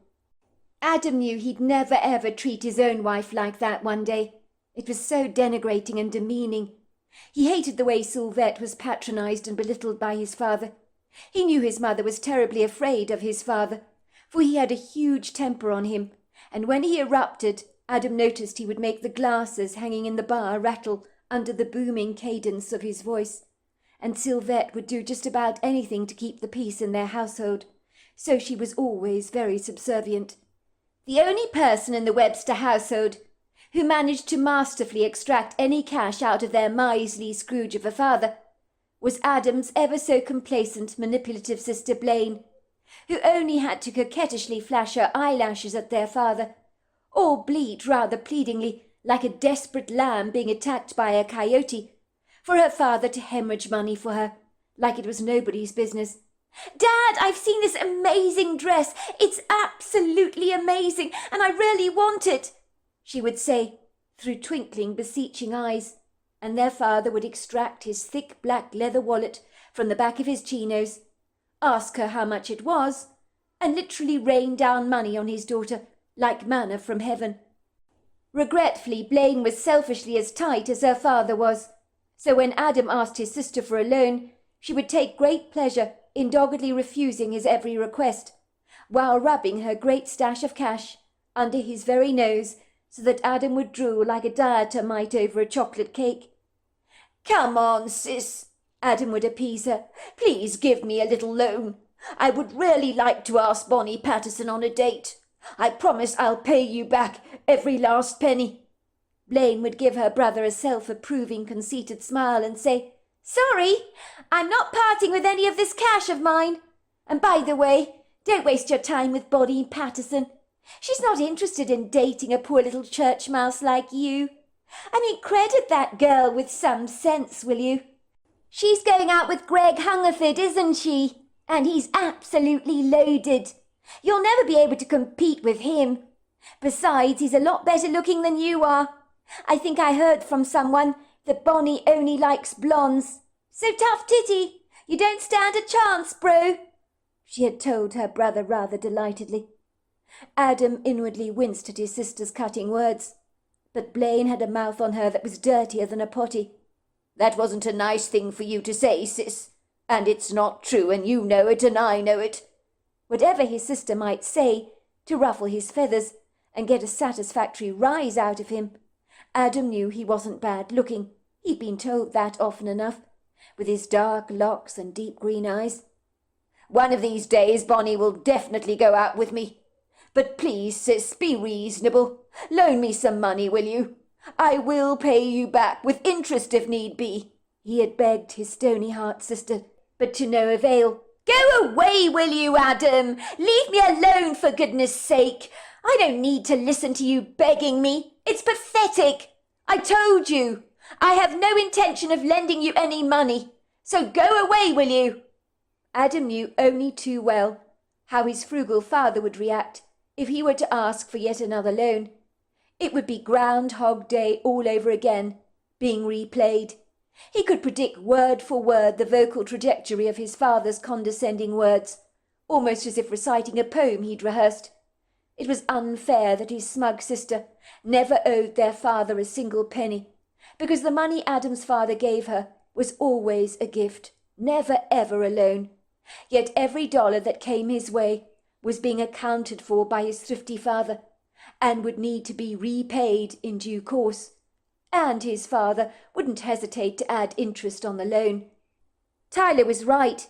His churlish father was a tight-fisted bugger, and his cantankerous grandfather was not much more different. They were like two peas in a pod, even though Adam's father would be loath to admit it, as the last thing his father would want would be to be compared to his own father, as the beleaguered memories of his childhood and the callous, insouciant way his father had treated him growing up had left Adam's father aggrieved and extremely bitter. There was undoubtedly a mean streak in Adam's father's side of the family, which regretfully Blaine seemed to have inherited. On the contrary, his mother's side of the family had a generosity about them that seemed to know no bounds. Whenever Adam had asked his acquisitive dad for a loan, he would lightly place his hands on his hips, give his son a formidable defiant glare, and say, "You already owe me money, son. I'm waiting for you to pay me back with interest. You need to get out there, get a job for yourself. Get off your lazy backside, will you? Do something worthwhile and constructive with your life, for goodness sake. You're not getting a single penny out of me. Do you understand? I'm not a bloody bank." "But it's not fair, Dad. You're playing favourites here. Whenever Blaine asks you for money, you give it to her with no questions asked. But if Mum wants anything, you're literally interrogating her before you even agree to give her anything. Then you go through her receipts, you limit her spending, and as for me, if I dare ask you for anything, well, it's like extracting blood from a stone, isn't it? I have to work for all the money I make, but you treat Blaine as if she's royalty. Anything Blaine wants, she gets. She's never had to work for anything a day in her life. It sucks." "Your sister is a young lady. I'm looking out for her needs. But you're a young man now, and you need to pull up your socks and learn to fend for yourself, instead of tirelessly complaining about your lot. You're ungrateful. That's what you are, Adam. You have food in your belly, a roof over your head, and you have an excellent education going to that great school of yours that's setting you up for life. So quit feeling sorry for yourself, young man. Do something worthwhile with your life. Something about making money. When I was your age, and even before that, when I was 7 and 8, I was doing jobs. I had 4 jobs I was juggling by the time I got to your age. This generation. What can I say about this generation? Nothing good, let me tell you. They expect handouts all the time. Like that useless, no-good friend of yours, Tyler. He expects his parents to pay him for doing what? Absolutely nothing. You need to get out there, son. Make something of yourself. One day you'll thank me for being tough on you." "Go on," said Tyler, giving Adam a nudge. "You haven't answered me. You've been miles away. When did you take those scoops of Tom and Jerry's ice cream out of the freezer? When you were at your grandfather's house? How long ago was that? Let's see. I think I played that Monopoly game with him over 2 years ago. Goodness gracious, time's gone by fast. I haven't been back to his house since. I know he plays Monopoly with friends. He doesn't have any time for his grandchildren. Never has. I think he only put up with me that day, as there was nobody else to play with. My grandfather always is looking for mugs that are willing to play with him, put up with his cheating, so to speak. Let's just say he doesn't have time for Blaine these days, or for me for that matter. I think he's never liked children, and now we're teenagers, he has even less time for us. I know when he comes for dinner on a Friday night, he barely even acknowledges us. Well then, let's do it, bro. Let's rob the old bugger. Your grandfather treats you like nothing. Why should you care if we take money from the old codger? It serves him right, if you ask me." "You mean take money in the freezer? The money in the Tupperware container that I was telling you about?" "Yeah, that's exactly what I mean." "Where does he sleep, your grandfather?" "Upstairs." "There you go.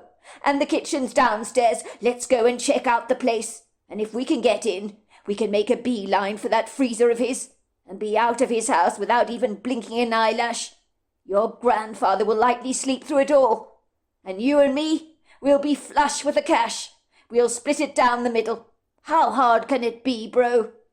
But what if he knows it's me, Tyler, that stole his money? What if he remembers that I went into that freezer for ice cream 2 years back? What if he figures it all out? The man's not stupid. Don't be ridiculous, Adam. You were at his house 2 years ago. That's a long time ago. He'll never connect the dots. How can he possibly point a finger at you, even if he suspects you're the guilty one? You can't do that, can you? Come on, bro. Are you up for it or not? Think about it. You won't have to go to that interview tomorrow. Your grandfather will not even know he's been robbed. That's the whole point. He'll look for that Tupperware container in the freezer and wonder where the hell it got to. He might even empty the entire freezer out to look for it. I'm sure he will curse himself for being so vague, so forgetful. And even if he were to report it to the police, they probably wouldn't take him seriously. They'll think he's an old man who's completely lost his marbles. We'll make sure it doesn't look as if there's been a break-in at all. That's if we can find an open window that we can squeeze through. And in this heat, he's bound to have left one open. Are you up for it, bro? Adam did not need to be persuaded. The more he thought about it, the more agreeable the idea seemed. It was a long time since he'd visited his grandfather to play that game of Monopoly. Ostensibly of late, his grandfather had been getting considerably more frail, and even his mother had made mention of this fact. Malcolm doesn't look very well these days, she had said to their father. That's because he's getting old, his father had snapped. It happens to us all. Even so, love, should he be living there alone in that house of his? The man needs looking after, doesn't he? He can look after himself. He's not moving in with us. Don't get any ideas, if that's what you're suggesting, love. His father had snapped. It's bad enough he lives next door to us. Sometimes I feel as if he's breathing down my damn neck. I mean, he bought that property next door the moment we moved into the area, just so that he could be next door to us. And he would do it again and again if we moved anywhere else. That's exactly what he's like. Always got to be keeping tabs on me, that damn man. We invite him to our house every Friday night. He comes here complaining about everything. You make him a decent slap-up meal. What does he say? The meat was tough, or there was too much garlic in the pasta. He's a miserable, ungrateful old sod. Think about how every Christmas and Thanksgiving he conveniently claims he's left the presents for the kids at home. He says that because he's never bought them anything in the first place. He doesn't want to part with a single penny of his money. Scrooge from the Christmas Carol ain't got anything on that man. It was the same for me growing up when I was a boy. He never gave me a damn thing. That's why I've worked so many jobs all my life. My own mother had to practically beg him for cash all the time. Well, look where that's got you today, love. You're a successful businessman, aren't you? And maybe you've got him to thank for that. You've had to fend for yourself, and that's not a bad thing. So in a way, maybe he's done you a favour.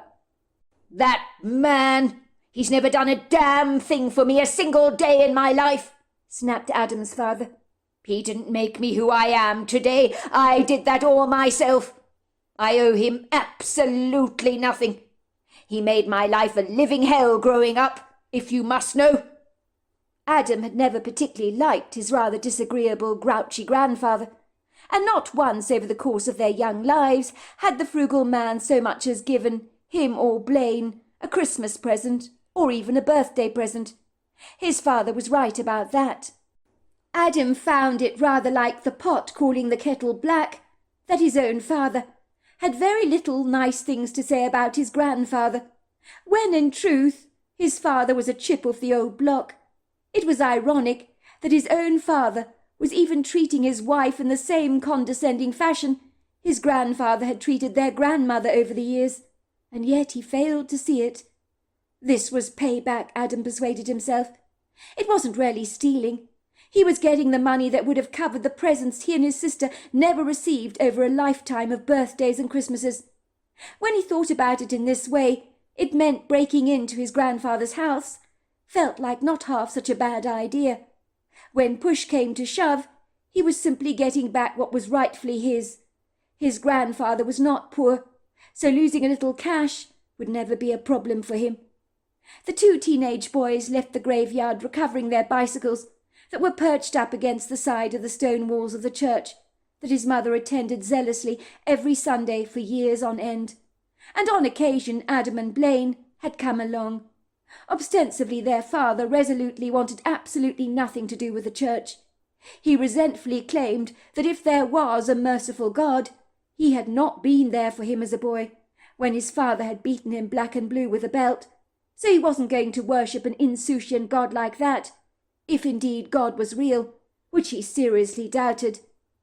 The rural, undisturbed neighbourhood was so quiet and tranquil on this night. Now that two teenagers knew what they intended to do, it almost felt as if the dark shadows could sneakily read their very thoughts, which was more than a little disquieting and discomposing, to say the very least. They both gingerly climbed onto the back of their bicycles, cycling down the country lane. Thankfully the road that night was absent of any intrusive street lights. They passed a gathering of quaint-looking houses, all cast under the light of a spectral-looking moon, where only a few outside lights remained on, while some were invariably motion-activated. So with the movements from the boys on their bicycles, as they cycled past these homes, the light would automatically come on, which was slightly nerve-wracking, even though on any normal night this never fazed the young teenagers at all. But everything was different tonight, as if the ambience of the entire evening had become significantly more tense, almost as if the dark shadows were anticipating the young teenagers' every move. Adam knew what they were about to do was wrong. Of course he did. He'd been raised a lot better than that. But any niggling doubts that teased his conscience he cast well away from him, and it certainly helped that he was ever so slightly drunk. At this late, unsocial time of the night, or early morning you could say, because it was close to that, the residents of this small little hamlet had long since retired to bed. It would seem no one was up and about, even though it was a Friday evening. The teenagers needed no witnesses on this night, for they were conspicuously well aware that they would be hugging the dark shadows, to be sure not to be spotted by some raging insomniac, and they could only hope that they would see no curtains twitching. People in this neck of the woods were on first-name terms with each other. It was a friendly neighbourhood, peppered with houses that overlooked the country lane, and contentedly clustered together against a backdrop of hilly outcrops and trees that fringed the burgeoning forest. The woods stretched out over a considerable distance, boasting many hiking trails, waterfalls, creeks and streams. Adam and Tyler had explored it all when they were little boys. Many locals wondered if one of these days the land would be bulldozed and trees felled to make way for housing developments. But over the years, the blissfully idyllic landscape had remained pristinely untouched, beautifully preserved. There were, of course, bountiful rumours that the woodland area that swaddled the neighbourhood on every side would never be brought to its knees, as it was protected. They could only hope this was the case, for it was so beautiful to live in such a sequestered part of the world, where you were so cosily enveloped by the warm, all-encompassing hands of Mother Nature herself, although the weather in this part of the world was as fickle as a mistress with many lovers, but the less said about that the better. At least on this unassuming night the weather was holding up, and it remained as warm as a summer's day.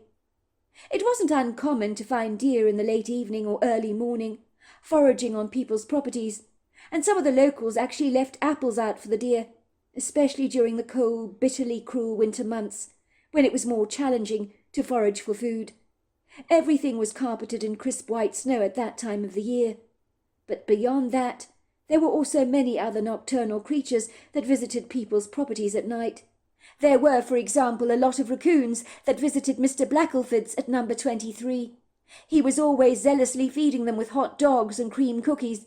Many of them had become tame over the years, and Mr. Blackleford actually had names for some of them. The two teenagers surreptitiously hid their bicycles behind a large rambling hedge, so they could not be seen from the country lane. They were now only a few feet away from Malcolm Webber's house, whispering their plans to each other through inebriated slurs. The teenagers slipped up the path that led to the house, cautiously checking over their shoulders that no curtains were twitching in the opposite house. All was serenely still, and as luck would have it, Malcolm Webber's kitchen window was ajar. It would seem fate was smiling on the two young teenagers, and Adam was already envisaging his pockets stuffed with crisp notes. This break-in looked almost too easy. Should he be worried about that? "You go in first," whispered Tyler. "I'll give you a lift up, then I'll follow behind." Adam held up a thumb to say he understood. They moved clandestinely towards the window. Adam's heart was beginning to pound in his chest. They couldn't afford to wake his belligerent grandfather up, or there would be hell to pay if he got caught red-handed doing something that would earn him a beating from his father's gruesome belt, and the thought made him shiver and squirm. The window had been left on the last hole of the bottom window catch, so Adam lifted it, pushing the window open wide. Thankfully it didn't squeak. Adam's initial thoughts were, "Stupid old bugger! He's made this so easy for us." But then he reminded himself that what he was doing was against the law, and that it did not sit comfortably with his conscience. If his mother knew what he was doing now, she would be absolutely mortified. Tyler used clenched hands as a step, and so Adam hoisted himself right up, on top of his friend's fists. It wasn't too difficult. Ben managed to squeeze and maneuver his slight frame through the opening of the window, with some careful wiggles here and there. Soon he was standing on top of a washing machine, which was directly under the window. The metal made a loud creaking noise as Adam stepped on it. For a moment he froze, preparing himself to step back through the window again, should there be any noise heard in the house, to remotely suggest that his grandfather was wide awake. He turned around to see his nimble friend, Tyler, hauling himself effortlessly up through the window ledge behind him. Adam put a finger on his lips, warning Tyler to be incredibly quiet. Slowly but surely, Adam gingerly eased his way to the kitchen floor. Once he was fully satisfied that there was no noise in the house, to suggest that his grandfather was up and about, Tyler was encouraged to follow close behind, which he did. But much like Adam, he couldn't avoid making that annoying creaking sound on the metal of the rather ancient-looking washing machine. Adam indicated to Tyler that the box freezer was in the far corner of the room. He mouthed the words, "Over there." They both glided over to the freezer, and very slowly they opened the lid. It squeaked slightly. The freezer was full of large selections of Tom and Jerry's ice creams. It was certainly clear that Adam's grandfather had quite the sweet tooth, but shuffling around the stuff in the freezer to look for that Tupperware container that was marked rice was not as noiseless as the two teenagers had hoped. The freezer was stashed to the brim with ready meals and frozen chips, almost as if Adam's grandfather was expecting a great famine to hit their neighborhood. And it wasn't exactly neatly packed either. They very carefully hauled out containers of ice cream, placing them on the kitchen floor, doing their level best to be as discreet as they possibly could, always listening out for any obtrusive noises on the landing outside the door, but none came. Adam, who was holding his breath inwardly, sighed with relief. The two teenagers were very nearly there. Finally, Adam became excited when he recognized the familiar Tupperware container in the freezer. His hands almost trembled as he held the box in his hand. It rattled precariously as he moved it due to the loose coins it invariably contained. He slowly pulled back the lid. Both boys gasped. There was a lot more money in there than Adam had ever anticipated, probably more than $5,000. Adam quickly replaced the lid back onto the container. The two boys began replacing the Tom and Jerry's ice creams back into the freezer, while Adam was mouthing to him, "Let's get out of here." Tyler, who was holding the Tupperware container that contained the money in his hands, nodded at Adam, and then with his rather clumsy left hand, he replaced the last remaining Tom and Jerry's ice cream into the freezer. Well, at least he tried to, but it had slipped out of his fingers, crashing to the ground, making a thunderous thud. The two teenagers looked at each other nervously, staring up towards the staircase through the door in the kitchen, waiting to hear if there was any noise coming from the upstairs landing. Adam was silently cursing his friend for being so cack-handed with the ice cream. At this point, Adam's heart began to boom in his ears, and his worst fears were confirmed when he heard an upstairs door creak. Oh my God! His grandfather had heard the noise. They needed to get out of here as noiselessly as possible. They heard footsteps, and then the belligerent, capricious sound of his grandfather's voice. "Who's down there? Who's down there? I heard you! I know someone's there!" Adam put his finger to his lips. The two teenagers waited, and then they heard a stair creaking. The two boys, on realizing that Adam's grandfather was now making his way down the staircase, They knew that they had to exit the kitchen as fast as they possibly could. Adam had quickly hurled himself up onto the washing machine when they heard a loud clatter and then an almighty thump, and then everything became deathly still. It sounded ominously as if the old man had taken a tumble down the staircase. Surely not. Both boys looked at each other incredulously. Tyler was begging his friend with silent, urgent gestures to get the hell out of the kitchen window. But Adam, whose conscience had overcome him, crept very silently to the hallway to check on the staircase. He gasped at the sorry sight that met his eyes. The old man was lying at the bottom of the stairs, his head at an awkward angle. Adam knew without a shadow of a doubt that his grandfather was dead, and he was flooded with a dreadful guilt, for he knew that his grandfather would not be dead had it not been for him breaking into the house. "Tyler," he called out loudly, "you need to see this! Get here now!" The shadowy figure of his friend entered the hallway. The two teenagers locked eyes with each other as they gazed in horror at the lifeless figure of Malcolm Webber lying before them in a sorry, almost pathetic heap. "Bloody hell! He's dead," said Tyler. "Your grandfather must have fallen down that bloody staircase. It's hardly our fault. He must have tripped. He wasn't looking where he was going, silly old sod." They noticed in his hand was a shotgun that had fallen to the floor beside him. Malcolm Webber had clearly believed there was an intruder in the house, and had hurriedly dashed down the staircase, albeit a little awkwardly, and not really looking where he was going in his haste to get to the kitchen as fast as he could, to face the intruders, but inadvertently he had tripped and fallen to his death. "It's too late," said Tyler. "We can't do anything to help him now. We need to get out of here now. We can't hang around. We've got to make bloody sure no one has seen us. We need to remove any fingerprints on the freezer and windows, in case the police suspect foul play. I mean, the shotgun is the giveaway, isn't it? That he was worried that there was an intruder in the house." Adam found a kitchen towel and some bleach. They wiped away the surfaces and discreetly climbed out of the window. Adam felt nauseously sick to the stomach, but he was no longer inebriated. His grandfather's broken neck had the effect of causing complete sobriety. He knew that had they not climbed through the window, his grandfather would still be very much alive. He was inwardly cursing himself under his breath for what had happened. "Stupid, stupid idiot," he told himself. "Why did you have to be persuaded by Tyler to do this? I knew it was a bad idea from the very beginning." Once the two teenagers had left Adam's grandfather's place, they somberly divided the money between themselves, but it had lost its gilded allure and seemed somewhat tainted and stained. Both teenagers had got $432 between the two of them, but the moment the boys returned home, as discreetly as they possibly could, slipping into their houses, Adam had spent the remainder of the morning violently throwing up in the toilet bowl, but when he did return to bed, he was out like a light, for exhaustion had seized his nervous anxiety and swept him away into a dreamy state, where at least he could pretend to himself that the fortuitous dreadful events of the previous evening had never actually transpired.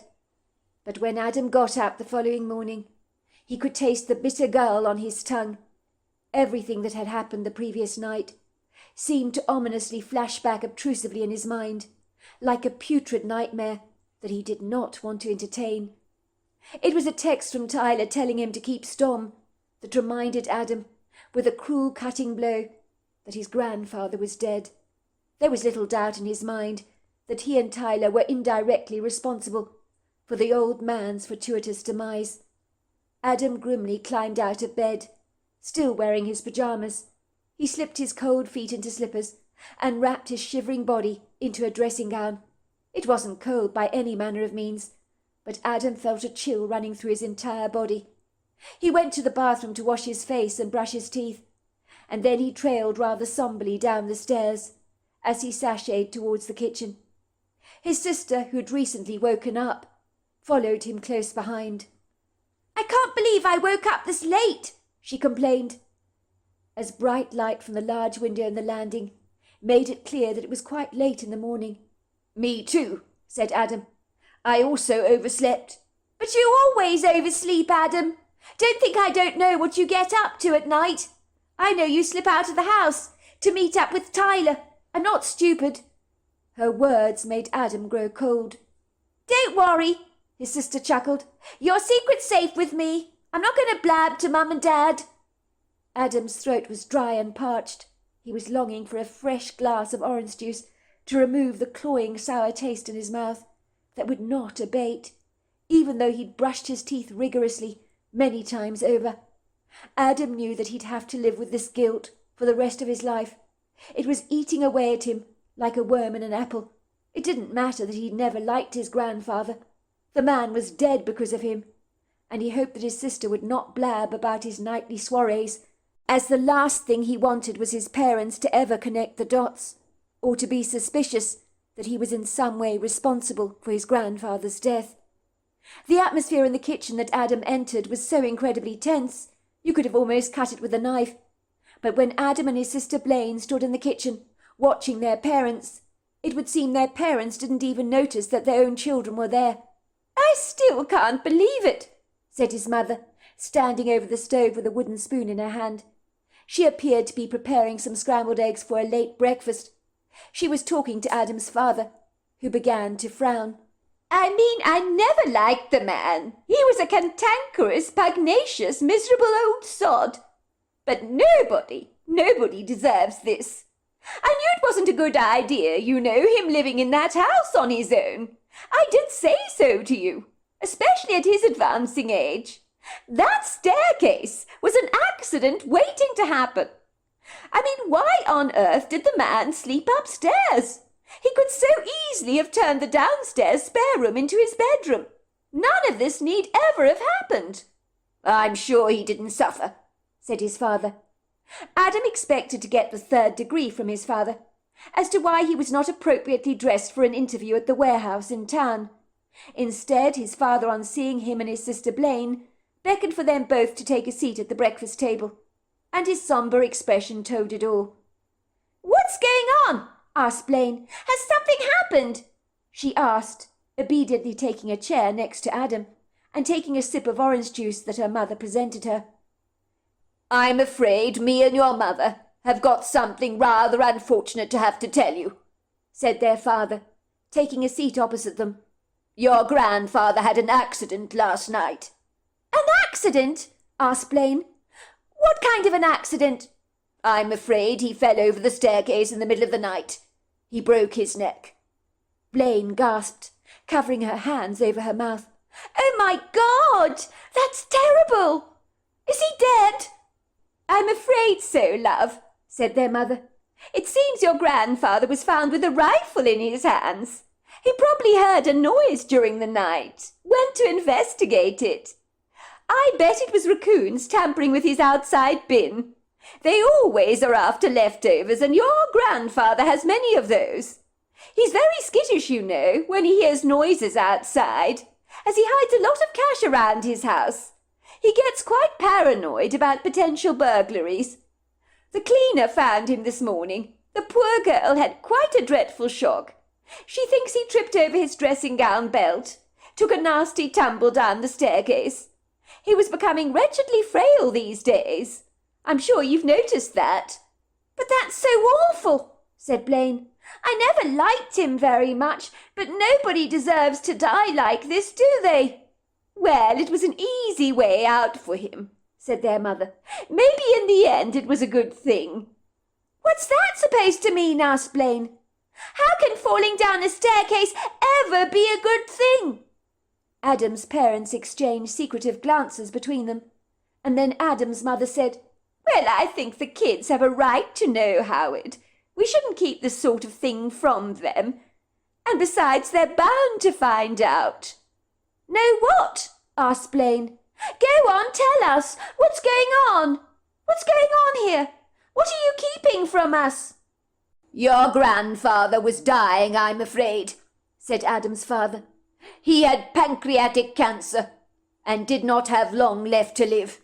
He didn't want to suffer, so he was looking at euthanasia as a way to end it all. He wanted to go there before the cancer ravaged his entire body, as you can understand." "He had cancer," said Blaine, looking aghast. "Pancreatic cancer. That's the worst cancer you can get." "It is, I think," agreed their father. "Didn't Patrick Swayze die of pancreatic cancer?" asked Blaine. "He starred in Ghost with Demi Moore. That was an amazing movie. I loved Patrick Swayze." "That's right, love," said their mother. "From what I heard, there are no cures for pancreatic cancer. And your grandfather had a very aggressive form of cancer. There was nothing that they could do for him.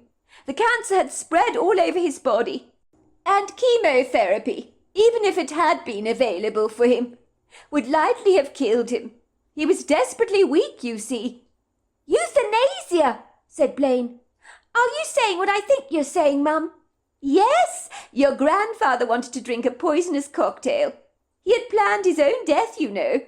He said he wanted to die with dignity, not be subjected to the debilitating effects of the cancer. Malcolm was already feeling terribly weak. He suspected for a long time he had cancer, but didn't do anything about it until it became very advanced." "Oh, my God," said Blaine. "Do you think that our grandfather threw himself down the stairs on purpose to end his life so he didn't have to take that poisonous cocktail?" "No, of course not, love," said their mother. "I think the fall down the staircase was a natural accident. Your grandfather was a bit of an insomniac, you know. As your father said, he was very paranoid about anyone breaking into the property. He kept a lot of cash in his house, you see. The downstairs window in the kitchen was open, according to the cleaner. Your grandfather probably panicked about that, because he usually shuts all his windows closed. But I suspect with the heat we've been having lately, he'd opened a few windows around the house. So when he heard the noise, he probably decided to go and close that window, check up on the noise that nobody was in the house. He's scrupulous about security. Everybody has windows open when it's like this. So it's more than likely he did hear a noise, or he thought he did. He went to investigate. We know that because he had a shotgun in his hand, so he must have heard something. I think he tripped over his dressing gown belt, as the cleaner believes. Fell over it. He was so frail. I'm not remotely surprised he died on impact. In a way, it really is a blessing. That's why I was saying that. He got the early death he was hoping for, without having to drink a vile cocktail. And believe me, I gather those cocktails for euthanasia are vile. What's wrong with you, Adam? Are you all right, love? You've gone deathly pale." Adam's mother reached out her hand to comfort her son, giving it a gentle squeeze. "You've had a dreadful fright, haven't you, love? We all have. I know that me and your father should have told you about your grandfather having pancreatic cancer, but he didn't want anyone to know about it. The doctors gave him 5 months to live, and that was being very optimistic, so I think he slipped away in a manner that might even have pleased him considerably." "I'm fine, Mum. It's just a bit of a shock, that's all." "Of course it's a shock, love. Even losing someone you never really liked all that much is a shock. He's still family, you know. I know he was a capricious, belligerent old man who tended to rub you up the wrong way, but he was still your grandfather. Losing him is not going to be easy on any of us. Many people in this neck of the woods were extremely fond of him, you know. He did have his redeeming qualities." Adam's father made a face. "That silly old sod had absolutely no redeeming qualities. Just because he's dead doesn't mean you need to put a halo on his head and make him a saint. Isn't it funny, when people die, that's what they always do. They'll say how wonderful the person was, when in reality they were a complete swine. It makes me sick when people do that." "Love, I'm just being kind," said Sylvette Weber, looking at her husband through narrowing eyes. "You know they say you should never speak ill of the dead." "Well, I'm glad he's gone," said Adam's father begrudgingly. "At least we won't have any more Friday night dinners." "Go on," said Tyler the following evening, as the 2 teenagers sat with their backs supported by the stone slabs of 2 of the ancient gravestones in the sequestered graveyard behind the church, at the dead of night, to reflect over the happenings of the previous evening. The sky was a velvety black colour, the moon hiding her bashful golden face behind some cloud cover. "You said you had something important to tell me, Adam. Please don't say that they're suspecting foul play in regards to your grandfather's death. It's all over the neighbourhood, you know. Everybody knows Malcolm is dead." Adam took a puff of his cigarette and sighed. "My God, I'm never going to forget last night. I don't want to do anything like that ever again. From now on, I'm going completely straight. Not that I was ever crooked in the very beginning. If it means working in a warehouse for the rest of my life, doing back-breaking work, I'll do it. I don't know why anyone would want to rob people for a living. Stealing seriously sucks, and turning to crime has got to be the worst, most stupid decision anybody could ever make for their life, because things will invariably always go wrong, like they did for us." "You're telling me," said Tyler. "I keep seeing your grandfather lying at the bottom of the stairs, with his neck broken at that odd angle. You don't forget something like that in a hurry. I haven't eaten a thing all day. I felt sick to the stomach. My mum keeps asking me what the hell is wrong with me, because I normally eat like a horse. I'm hardly going to tell her. Oh, by the way, Mum, I'm partly responsible for Malcolm Webber's fortuitous fall down his staircase. If she had any notion, Adam, what you and I got up to last night, it would break her heart. It would completely devastate her." "Me too. My mother would also feel much the same," Adam agreed. "I keep going over everything in my mind again and again. If that ice cream container hadn't fallen to the floor and slipped out of your hands and made that grievous sound, my grandfather would still be alive right now, even as I speak." "So go on," urged Tyler. "What was it you wanted to tell me, bro? You said it was important." "He had cancer. Pancreatic cancer." "What? Your grandfather actually had cancer?" "Bloody hell. Pancreatic cancer? And you didn't know?" "No. The parents kept it a secret from us. My grandfather didn't want anyone to know about his flailing condition. I guess he thought people would feel sorry for him, and he hated sympathy from people. I did notice when he was at the house last Friday night for dinner, he was really poorly, barely ate a single thing. Last night he was supposed to come to dinner with us, but he told my mother he had a headache. But come to think of it, she was being rather evasive about his condition, for obvious reasons. Maybe he was already getting terribly weak from the cancer that was ravaging his body. I wouldn't be at all surprised if that was the case. I know my mother dropped over a meal to him, and was actually surprised because he thanked her, and my grandfather has never thanked anyone a day in his life for anything, but I doubt he ate much of that meal. Cancer steals your appetite. So to cut a long story short, my grandfather was dying. He didn't have long left to live. That's why he was so incredibly frail.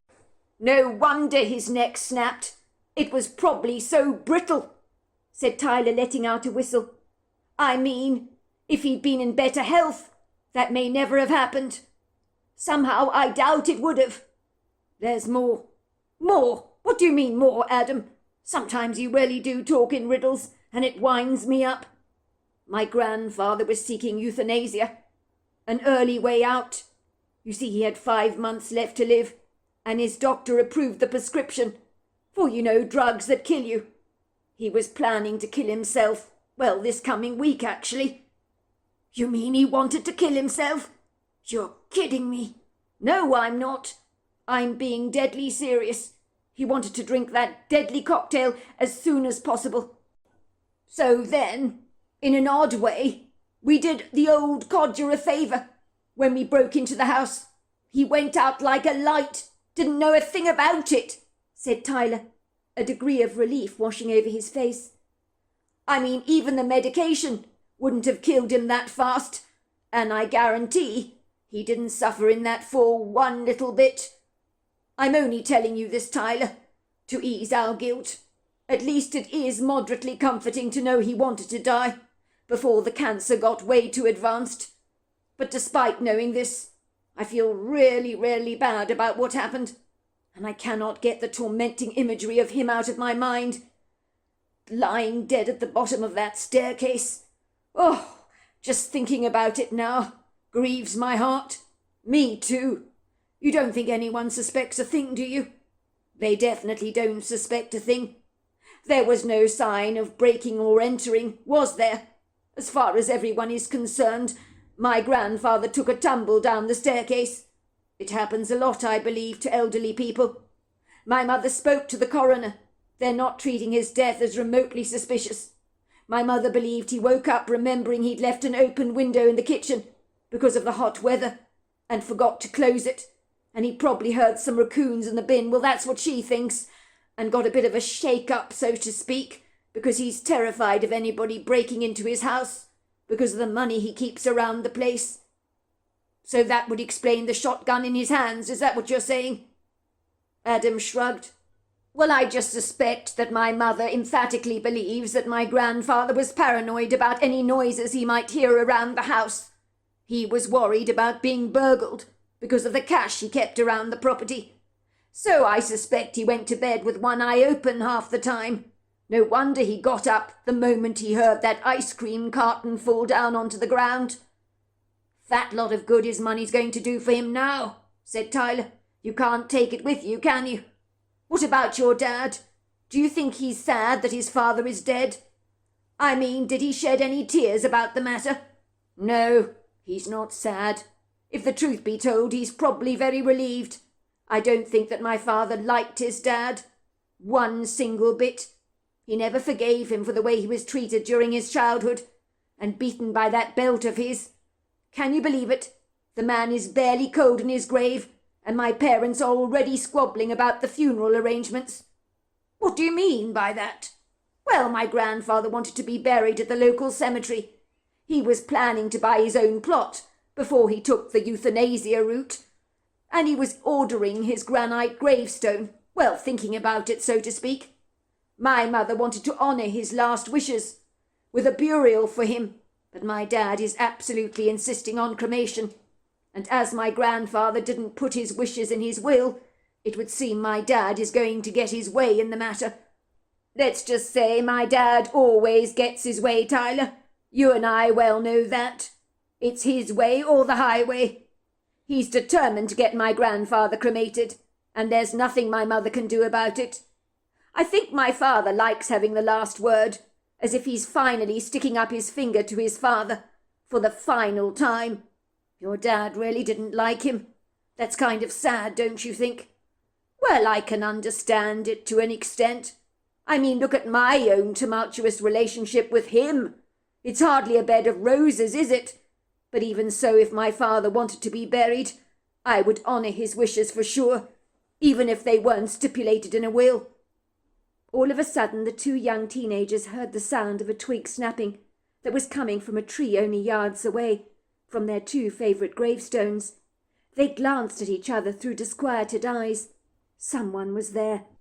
They absolutely knew, with a clear conviction, that somebody was there. Someone's boot had snapped a twig, and that person could be only feet away from them.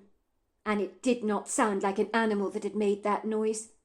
So had someone been eavesdropping in on their conversation, listening to every word they had said? Please, God, no. Did they know that Malcolm Webber's death had been caused by them? Had someone in the neighbourhood inadvertently followed the teenagers to the graveyard? Maybe on the previous evening they had been spotted breaking into Malcolm Webber's house. And now this person, whoever they were, had clandestinely followed the two teenagers into the graveyard and were spying on them to witness their confessions to use against them about Malcolm Webber's demise. The thought was disconcerting to Adam. He began to tremble violently, throwing his cigarette onto the ground and stamping it out under the heel of his boot. "Someone's bloody there, bro," he whispered to Tyler in earnest. "And they're watching us." "Who's there?" Tyler called out. "We know you're there behind that tree." We heard you. Come out, will you?" The two teenagers could feel they were being watched, but whoever was hiding in their midst had not responded to their calls and was remaining perfectly still. But the two teenagers knew what they had heard. This person may be calling their bluff, but Tyler and Adam knew they were there and were not fooled for a single second. There it was again, the sound of a twig being snapped, a rustle of leaves, and some of the foliage that curtained the tree appeared to be quaking a little. "Come out of there at once," called Tyler. "Quit playing these silly games with us. We know you are there. We can hear you. You've been spying on us." Tyler's voice trembled furiously as he called out towards the tree, shrouded by this dense thicket of burgeoning creepers that someone could easily be hiding behind. It was then that the two boys heard yet more snaps, more crackles and pops, as more branches appeared to be snapped, and something began to shake the tree, and then bolt hurriedly through the trees, with Adam and Tyler giving that person chase. It was of vital importance to find out who it was that had been eavesdropping in on their conversation, for this meddling, prying person, who had been willfully spying on them, could land the two teenagers into a whole heap of trouble, and at the very least they needed to know who they were up against. They observed a dark, ambiguous, obscure, shadowy figure charging through the trees, someone of a similar size and stature to themselves, dressed in black, wearing what seemed to be like a woolly hoodie over his head. Tyler was fast on his feet. He had always been a nimble athlete, coming first in sports that involved fast running, and in this vital second his fitness paid off in leaps and bounds, for he was gaining ground on the youth, who was pretty fast on his feet as well. Seconds later, Tyler had jumped the startled young man, throwing him violently onto the ground with a mighty thud, so that the youngster landed flat on his back. Tyler was expecting to pull back the hoodie from a face of a youngster that was dressed in a black woolly onesie, which was incongruously rather warm clothing for a summer's night like this that was rather hot. Tyler was expecting to see a bewildered face that stared up at him, one of the local youths in the neighbourhood perhaps. Adam finally caught up to Tyler, who was still pinning down the youth. "You got him, bro. Well done," he said breathlessly. "Who is it?" Tyler looked down at the teenager he was pinning to the ground, who appeared to be making a strange chattering sound, and it was then that both boys realized that Tyler was not holding down a youth at all, but a juvenile Bigfoot instead, who appeared to be struggling to escape his firm grasp. It was a velvety night. The soft moonlight spilled gently through the trees, illuminating the contour of the lanky Bigfoot's body rather generously, that was so much similar in shape and size to both of the teenagers, only covered in long flowing dark hair. The juvenile Bigfoot looked at them bemused through rather frightened dark eyes, and both Tyler and Adam immediately stepped away, confounded by what they were seeing, allowing the juvenile Bigfoot to jump to his feet, which he did so instinctively. But at first he did not run away. Instead, for a brief second, 3 pairs of eyes were locked into a gaze. Adam and Tyler stared in confoundment at the creature, with wide, aghast eyes and jaws that were practically hanging on the ground. Adam remembered watching a program once on Bigfoots, and he'd never believed for a single moment that such idiosyncratic creatures existed in North America. The idea had seemed preposterously nonsensical to him. But Tyler had always believed in the cryptic creature. "Think about it, bro," he would say. "North America is a vast place, and here in Washington State there are many, many trees, and there have been sightings of these things by very credible witnesses, you know. Think about it. It's the ideal habitat for a creature to live in. You mark my words." "Don't be ridiculous," Adam had spouted. "There is no such thing, Tyler." But now as the 3 stared at each other, with nonplussed, rather startled looks, Tyler broke the silence with his words, almost as if he expected the young Bigfoot to comprehend exactly what he was saying, and to Adam's surprise, The Bigfoot did appear to be listening to him. His dark, intrigued eyes focused steadily on Tyler. The look of fear had abandoned his face, replaced by an inquisitive curiosity. Sorry, I didn't mean to jump you like that. I thought you were someone else. Someone, well, someone local to this area. What Tyler did next was so surprising. He pulled off the dog tags his dad had given him as a gift from around his neck and promptly handed it to the juvenile Bigfoot, who was very definitely male. The Bigfoot's brown eyes brightened. He chattered excitedly as he looked at the dog tag and put it over his neck, rubbing the tags with delight. Kakakatolo, paki, tolo tanatali, ogo, talasua. And looking from Adam to Tyler with such a thrilled gaze on his face. He then continued to chatter away so fast it was almost impossible to keep up with him, even if you understood what he was saying. But he did appear to be thanking them, and then he promptly glided away and was gone, giving them one last look with a glance over his shoulders. He seemed so delighted with the gift. I don't believe it, said Adam. Did that just happen? Or am I dreaming? Do I need to pinch myself, Tyler? No, it did happen. I mean, Tyler, for how many years have we been coming to this graveyard? We would always tirelessly complain that nothing ever happens here. And then this happens tonight. Look at me. I've got goosebumps all over my arms. I'm actually trembling and shaking like a quaking aspen tree. A Bigfoot? Would you believe we'd encounter one of those? You're telling me, said Tyler. Goodness gracious, Adam. Truly, I thought our lives were going to come tumbling down like a pile of cards. I imagined some sneaky lowlife was listening in on our conversation and was going to blackmail us or go to the police to report us for Malcolm's death so that we'd be locked away for life. I thought it was over good overs for us, bro. And all the time it was a juvenile Bigfoot spying on us. And you were the one, Adam, that told me that these things did not exist. I stand corrected, Tyler, but let me tell you this. I got the shock of my life to see you had pinned down a Bigfoot.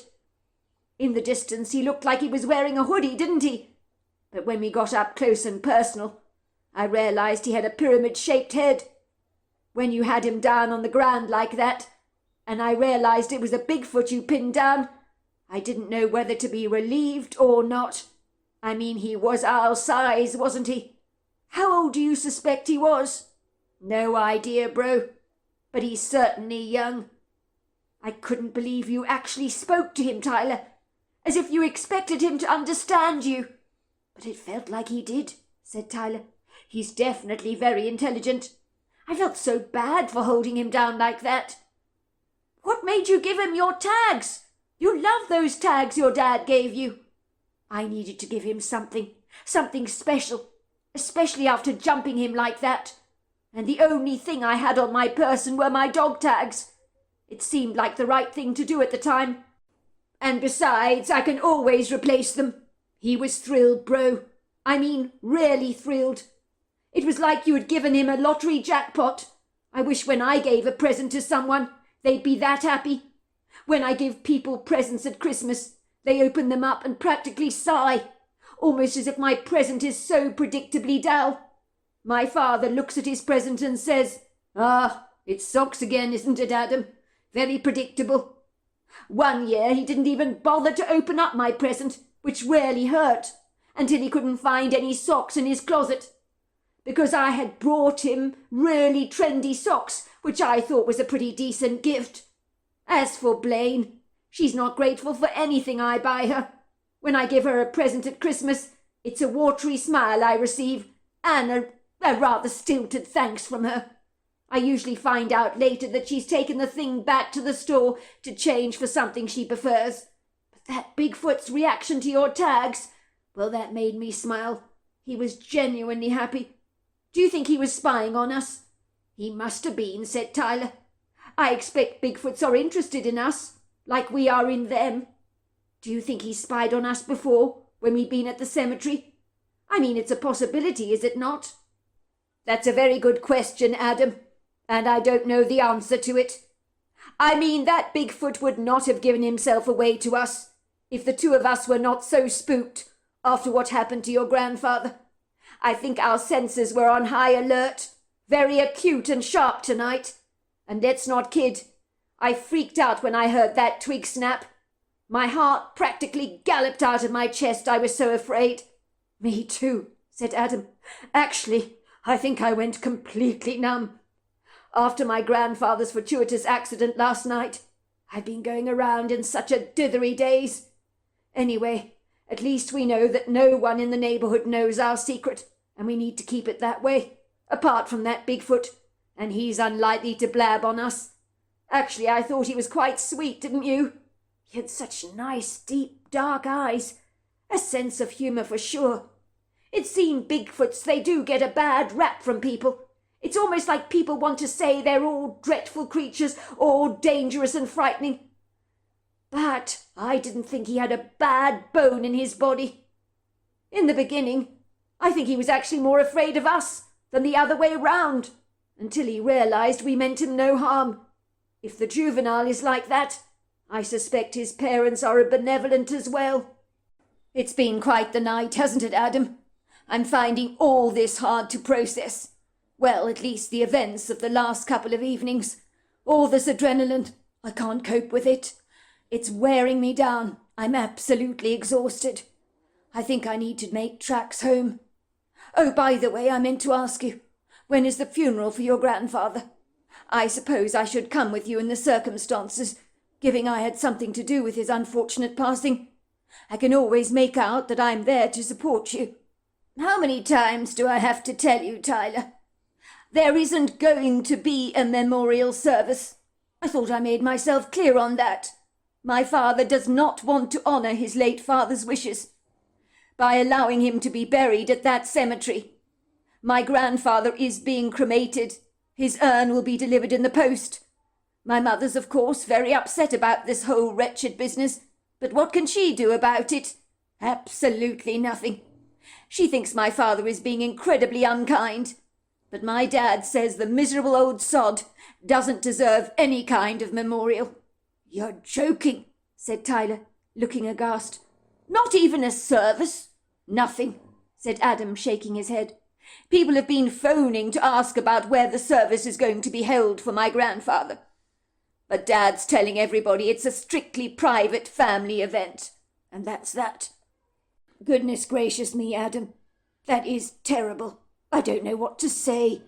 Honestly, that is a cruel thing to do.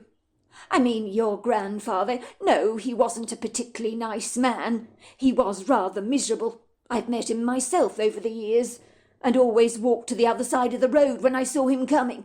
But nobody deserves this. Your father must have really hated him. I think so.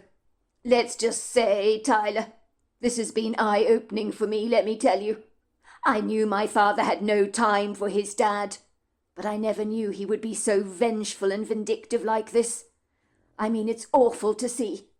And my mother's terribly upset about the whole wretched business. I mean, my grandfather wanted to be buried at that cemetery, to have a tombstone erected with his name on it. He even made arrangements for a plot and a stone before he actually died. So my father and some of his friends could actually come and visit him at the graveyard, lay down flowers for him. Dad says it's not happening. He didn't put the request in the will, so it's not happening. My father's getting him cremated. I know it's a horrible thing to do, but that is what is going to happen.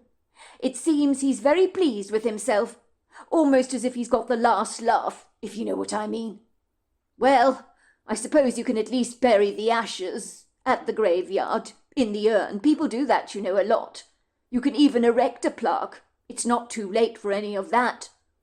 My father says when he receives the ashes, he's going to scatter them himself. Find a nice spot to say his farewells to his father. God forbid what he's going to say. I can only imagine it. He's probably going to say, "I'm glad you've gone," or something like that. Well, that's pretty bleak, isn't it? Said Tyler. I almost feel sorry for your grandfather. He doesn't deserve this.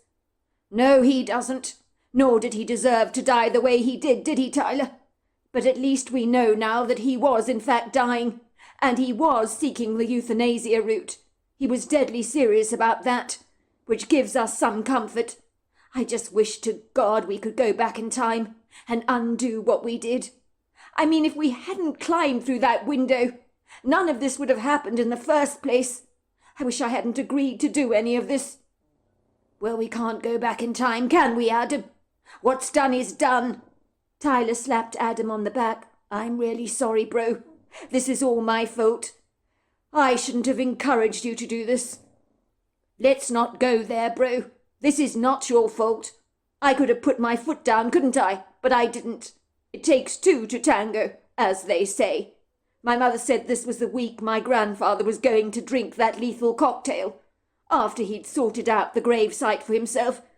So he just died a few days earlier, that's all. I have to say that does not make me feel any better, said Tyler. I mean, think about it, bro. He'd have got his wish about where he wanted to be buried, if he hadn't died prematurely. And this is all our fault. I feel much the same, bro. But there's nothing we can do about this. 2 weeks later, Adam was sitting very comfortably at his walnut desk in his bedroom, writing down some notes for a project he was doing. That was when he heard the sound of the van rattling up the driveway and the squeaking sound of the brakes. He glanced briefly out of the window. That was when he observed the postman climbing out of his van, carrying a box in his hand. He was clearly delivering a parcel. As usual, Percy, loved by all the locals, due to his bright sunny smile, was whistling merrily to himself as he sashayed rather eagerly towards the Webbers' front door and began to knock. Adam had never known Percy Goddard to not have a smile on his face. He was one of those people you could not help but like. He had a kind heart. Adam knew his father was at home. He could hear his father's footsteps trailing all the way to the front door, and the sound of a chain being pulled back, and the door finally opened. Good morning, Mr. Webber, came Percy's cheerful voice. And how are you today? Good, thank you, Percy. How about you? How are you doing? And more to the point, how is your wife doing? Oh, you know, I'm always great. Couldn't be better, actually. Nothing ever gets me down. Not even the weather, you know. It's the wife. Well, she's been better. She's having what I can only describe as a bad hair day today, I'm afraid. She got one of those annoying, irksome migraine headaches. They rarely get her down. We still don't know what brings them on. There's nothing she can do about it. Tried absolutely everything. Seen doctors and specialists. She tends to just sleep for 3 days in a row, in a dark room. That's all she can really do, until the headache abates. She can't bear any lights, and our whole house has to be decorated in dark greens, greys, and whites. God forbid if it's anything else. Any other colour, she'll be violently sick. Especially yellows, reds, and pinks. They're the very worst. She can wear them, but she can't use them in her decor. They'll make her seriously ill. I wish I could do something for her. It's so miserable to see her like this. I feel so helpless being unable to help her. But we just have to grin and bear it, as you do. I'm very sorry to hear that, Percy. That's not good news.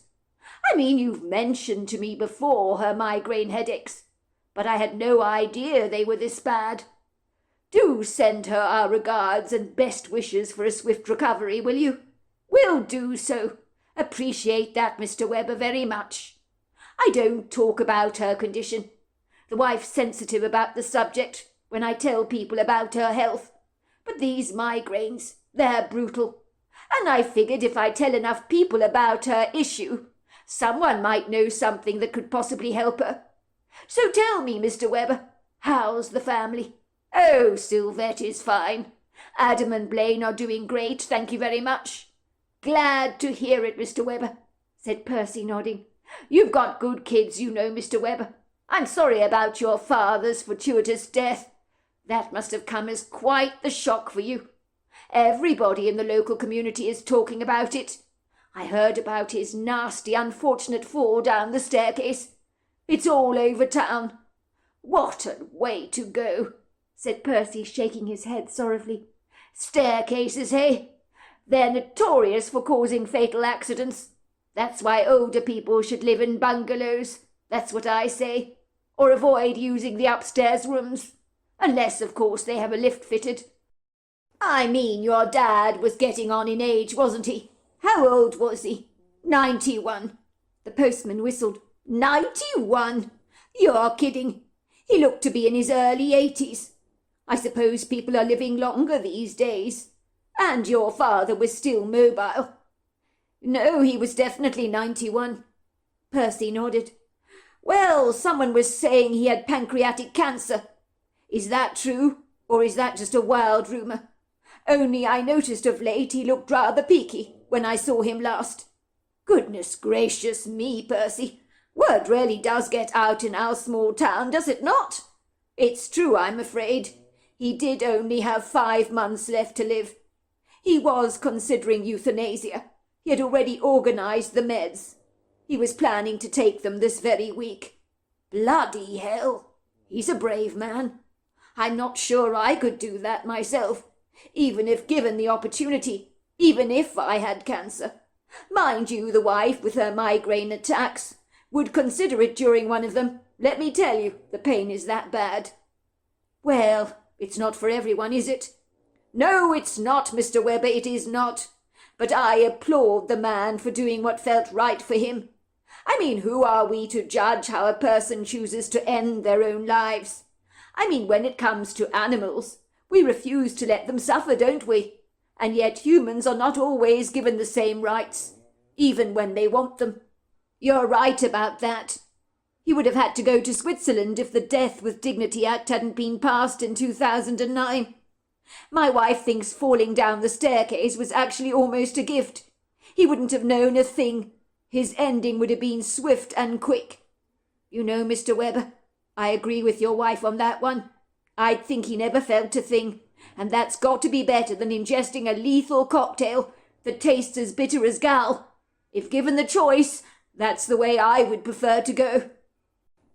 Oh, before I forget, Mr. Webber, while we're on the unfortunate subject of your father's early demise, I've got the parcel you're waiting for, said the postman, lowering his voice, and handing the package to Adam's father. It's hard to believe that that is all that's left of the poor man. As I was saying, Mr. Webber, you have my deepest sympathies. The wife asked me to send you her condolences as well. She was grievously shocked to learn of his sudden fortuitous death. We all were.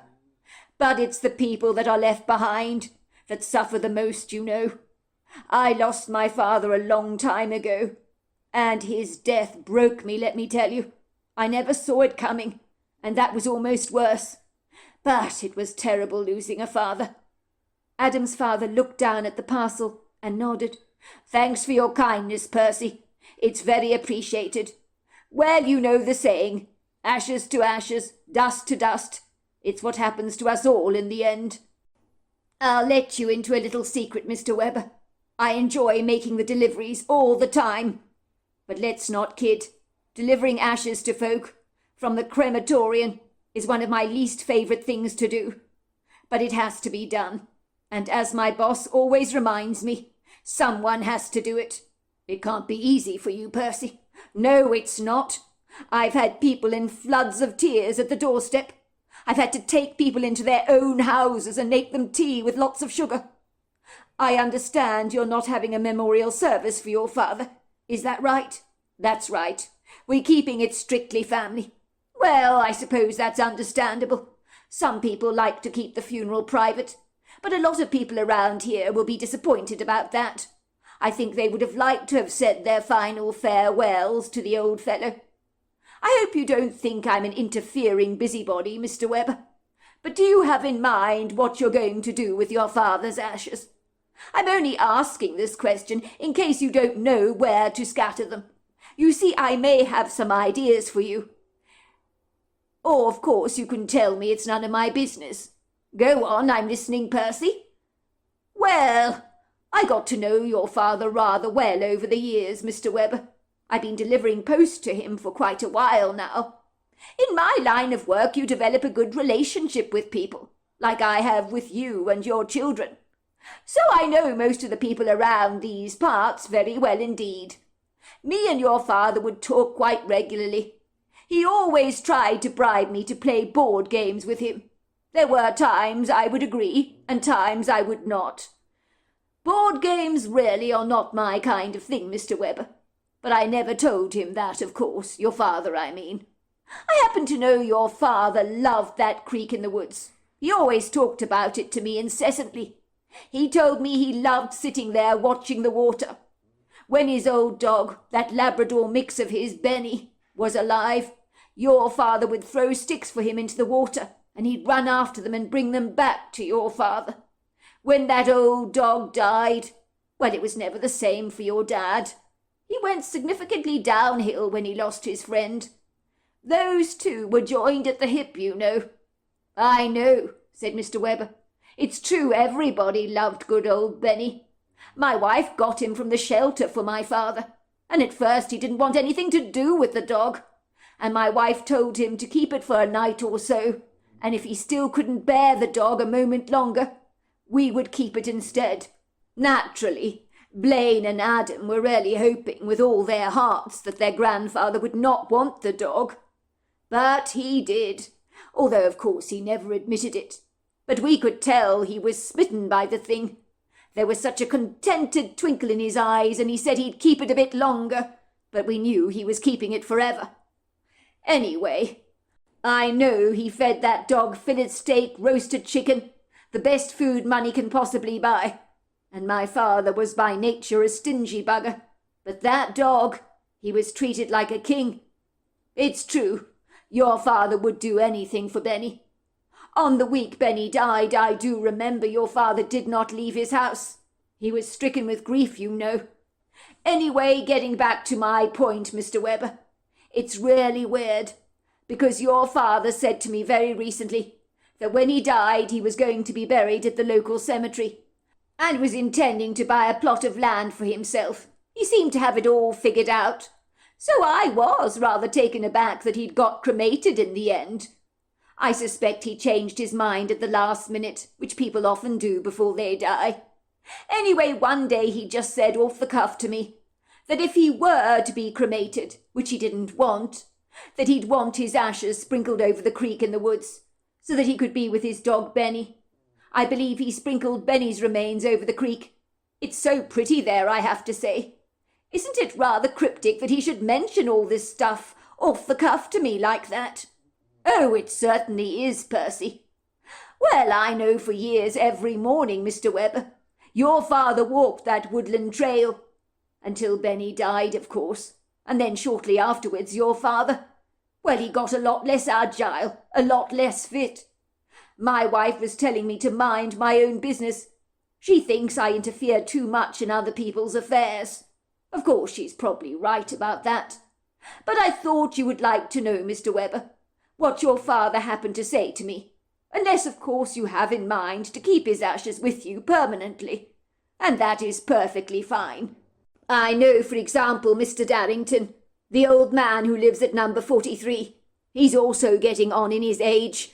I think he's in his 90s now, much like your father was. But with him you can see it.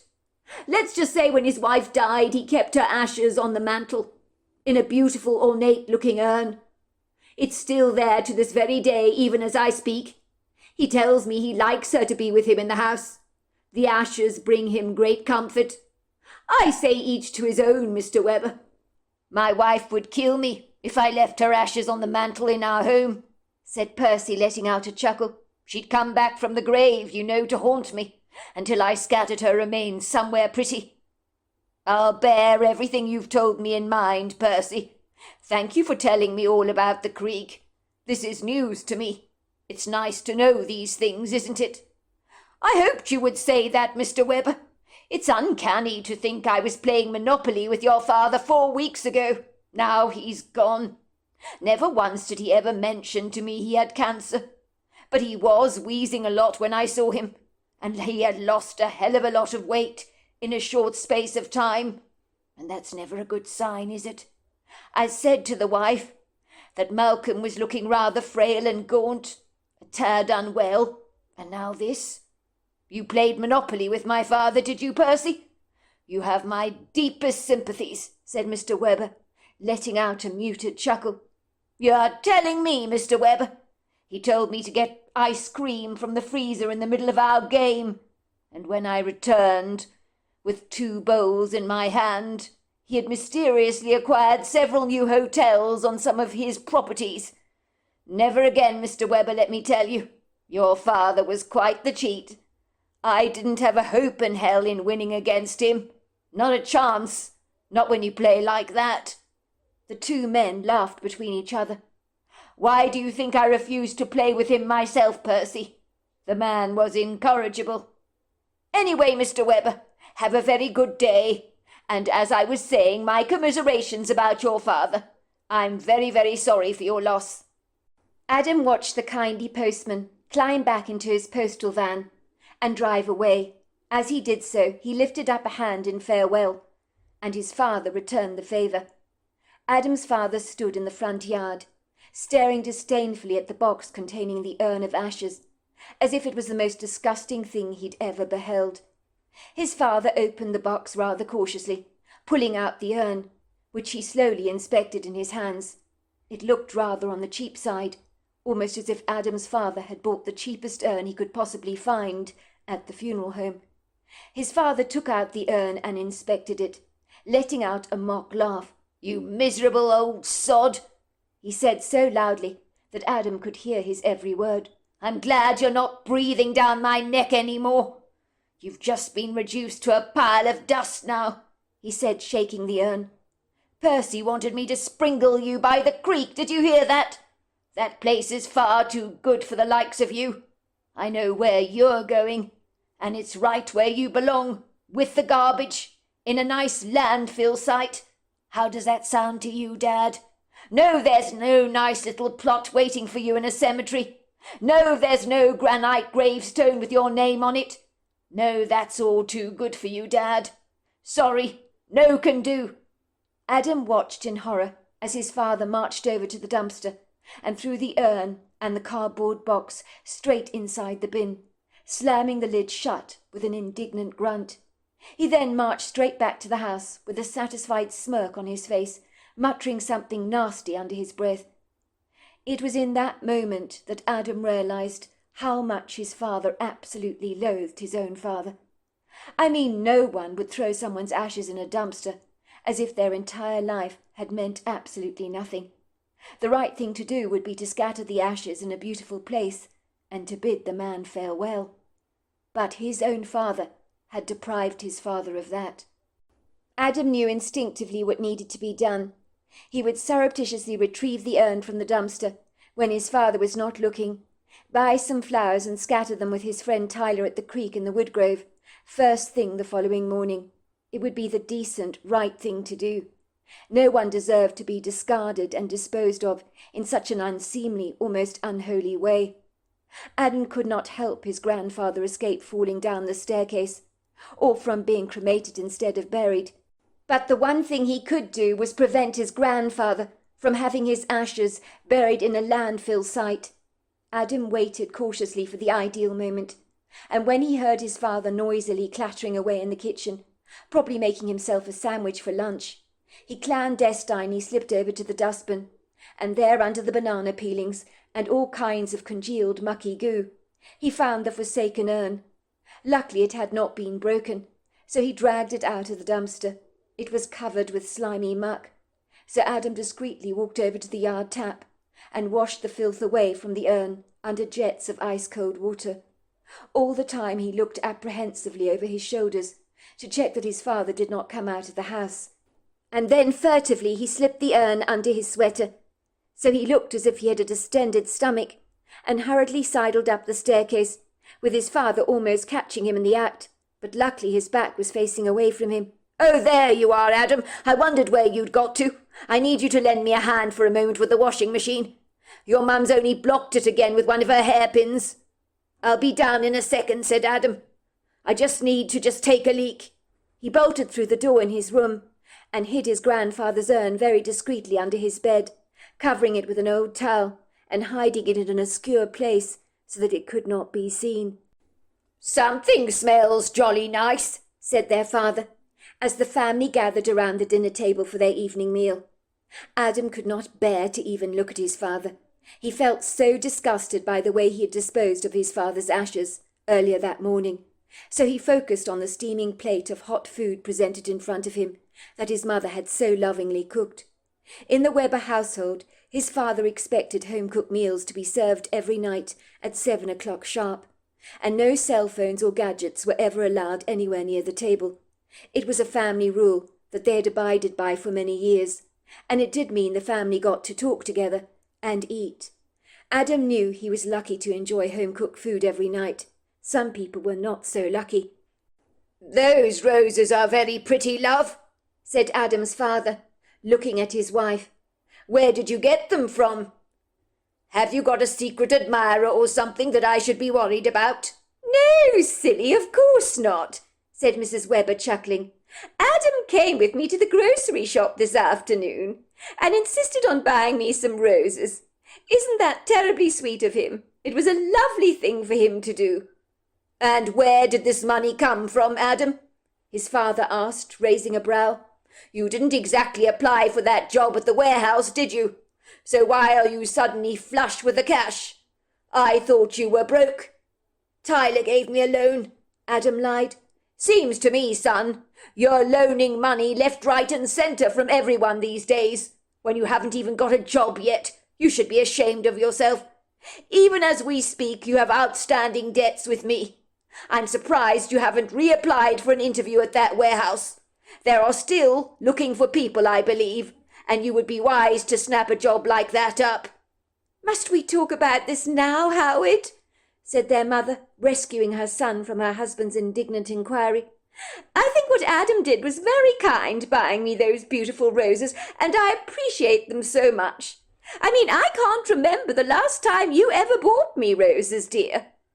Adam's father ignored the jibe. He judiciously changed the subject as quickly as he could. He knew that it was only ever on Valentine's Day, once a year, that he ever bought his wife a single red rose. Beyond that, he never bought her anything at all, not even a bunch of flowers, and he certainly did not want his lack of generosity to be brutally rubbed in his face like this. "This looks absolutely delicious, love," he said, smiling down at his plate. "You know chicken pie is my quintessential favourite." "That's why I made it for you, love. I know how much you enjoy it. I understand you received your father's ashes today, from Percy in the post. I'm sorry about that, love. It couldn't have been easy for you." "How do you know about that?" asked Mr. Webber brusquely, looking up at his wife suspiciously, after forking up some mashed potatoes, throwing them into his mouth, swallowing them up so fast that Adam was surprised he'd even managed to taste them. Adam noticed his father's face had flushed as bright red as a field of poppies. He knew his dad was angry and irate that his mother knew he had received the ashes in the post today. He began to play uncomfortably with his food, using his fork, looking extremely shifty, as if this was not a conversation he wanted to be having. "Well, I was at the book club, and one of the ladies happened to mention she'd been having a chinwag with Percy when she collected her post from him this morning. He said he felt terribly bad having to deliver you your father's ashes in the post to you. I gather he hates delivering cremated remains to people. Apparently you were incredibly stoic when you received them. Percy felt terribly sorry for you. He hates this part of his job, I believe." Howard Webber frowned, and Adam, who was studying his contemptuous, rather disdainful father over his chicken pie, could not help but think that his father looked incredibly ugly when he frowned. It was something he'd never actually noticed before until now. What had his mother ever seen in his father? His mother was a pretty thing, who looked almost as young as when they first got married. She always had a friendly smile on her face, and always made light of things, but his father looked like a miserable old toad, a slippery reptile, he thought. "Why do you go to that bloody book club, love, when all those garrulous women have nothing better to do with their time than natter and natter and natter? I can't believe everyone knows our business. My father's ashes have absolutely nothing to do with them. Nothing, you hear me?" Sylvette reached out to squeeze her husband's hands. "Don't be like that, love. I know it's upsetting for you. It can't be easy. But people are only interested because they care, even though you could only take your father in small doses, and I realized that. There were people out there who genuinely cared for the man, and I think their concern is very sweet. Interested? No one's interested, Adam's father barked. They just want to put their prying noses into our business, and it is none of their business. Well, now that you have the ashes, love, how about we get them buried at the cemetery and get a tombstone erected in your father's memory? I mean, to be fair, love, he did want to be buried, didn't he? Isn't it the right thing to do to honour his wishes? It's the next best thing, isn't it? Sylvette, said my father, slamming his fists on the table, so that all the crockery bounced and the glasses rattled precariously. How many times have I discussed this with you? That is not going to happen. Well, failing that, love, I understand that Percy was telling you that Malcolm really loved the creek in the woods. And I know it is such a pretty place. Percy said you could scatter the ashes there if you like. We could make a ceremony of it, throw flowers over the creek, even invite a few of your father's friends along. We could have a miniature wake here at the house. It would be such a lovely thing to do to honour your father's memory. Everybody's asking after him, you know. People would like to pay their last respects to him. What part of the word no don't you understand, Sylvette? This is my father we're talking about, and what I do with his remains is my business. Yes, but it's too late, love, anyway. What do you mean too late? Asked Sylvette, raising a questionable brow. Well, when Percy delivered the urn of ashes this morning, I took them up to the woodgrove myself. I threw them over the creek. I said a few words to my father. Happy now? It's done and dusted. Sylvette frowned. We would have liked to have been there too. Brought some flowers or a wreath, perhaps. I'm disappointed, love, that you did all that without family and friends. It was a thoughtless thing for you to do. Howard Webber slammed his fist furiously on the table. He glared indignantly at his wife. This is my father we're talking about. Malcolm Webber. I've done what is best for him. And with that, everyone shut up, observing the early warning signs that antagonizing Howard Webber would not be in your best interests if you wanted to emerge from the dinner table unscathed. I'm certainly not hungry any more, said Sylvette, getting to her feet, grabbing the dinner plates from the table to take them back to the kitchen to soak in the hot soapy water. I think I feel a headache coming on. If any of you want dessert, there's ice cream in the freezer. Just help yourself. Adam watched as his mother sorrowfully walked up the steps to her bedroom, quietly closing the door behind her. Sylvette was a sensitive soul, and even though Malcolm Webber was not everybody's favourite person in the world, Sylvette absolutely hated to see his ashes had been treated with such disdain.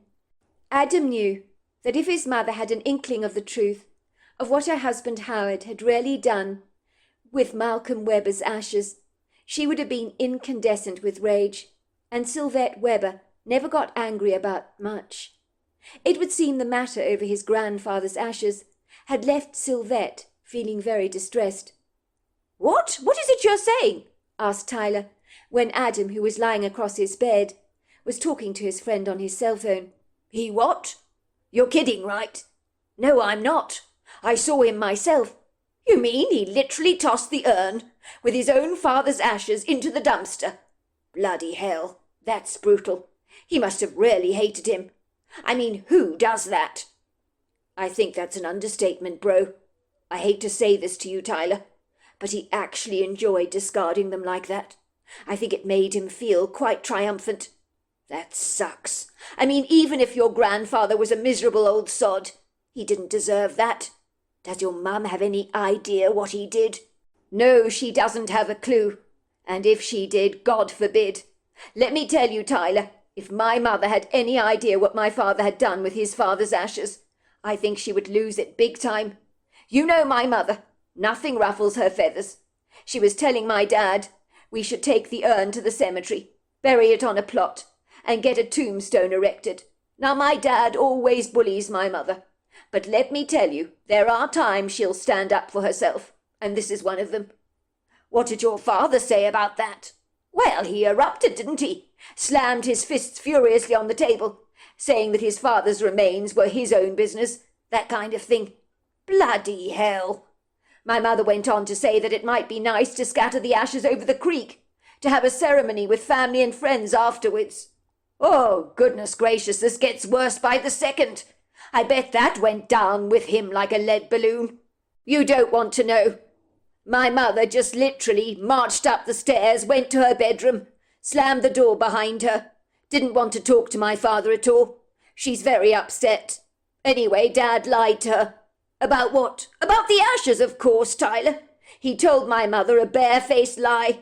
He said he'd scattered his father's ashes over the creek already, so it was too late to do something. Wow, an outright lie in his own wife's face.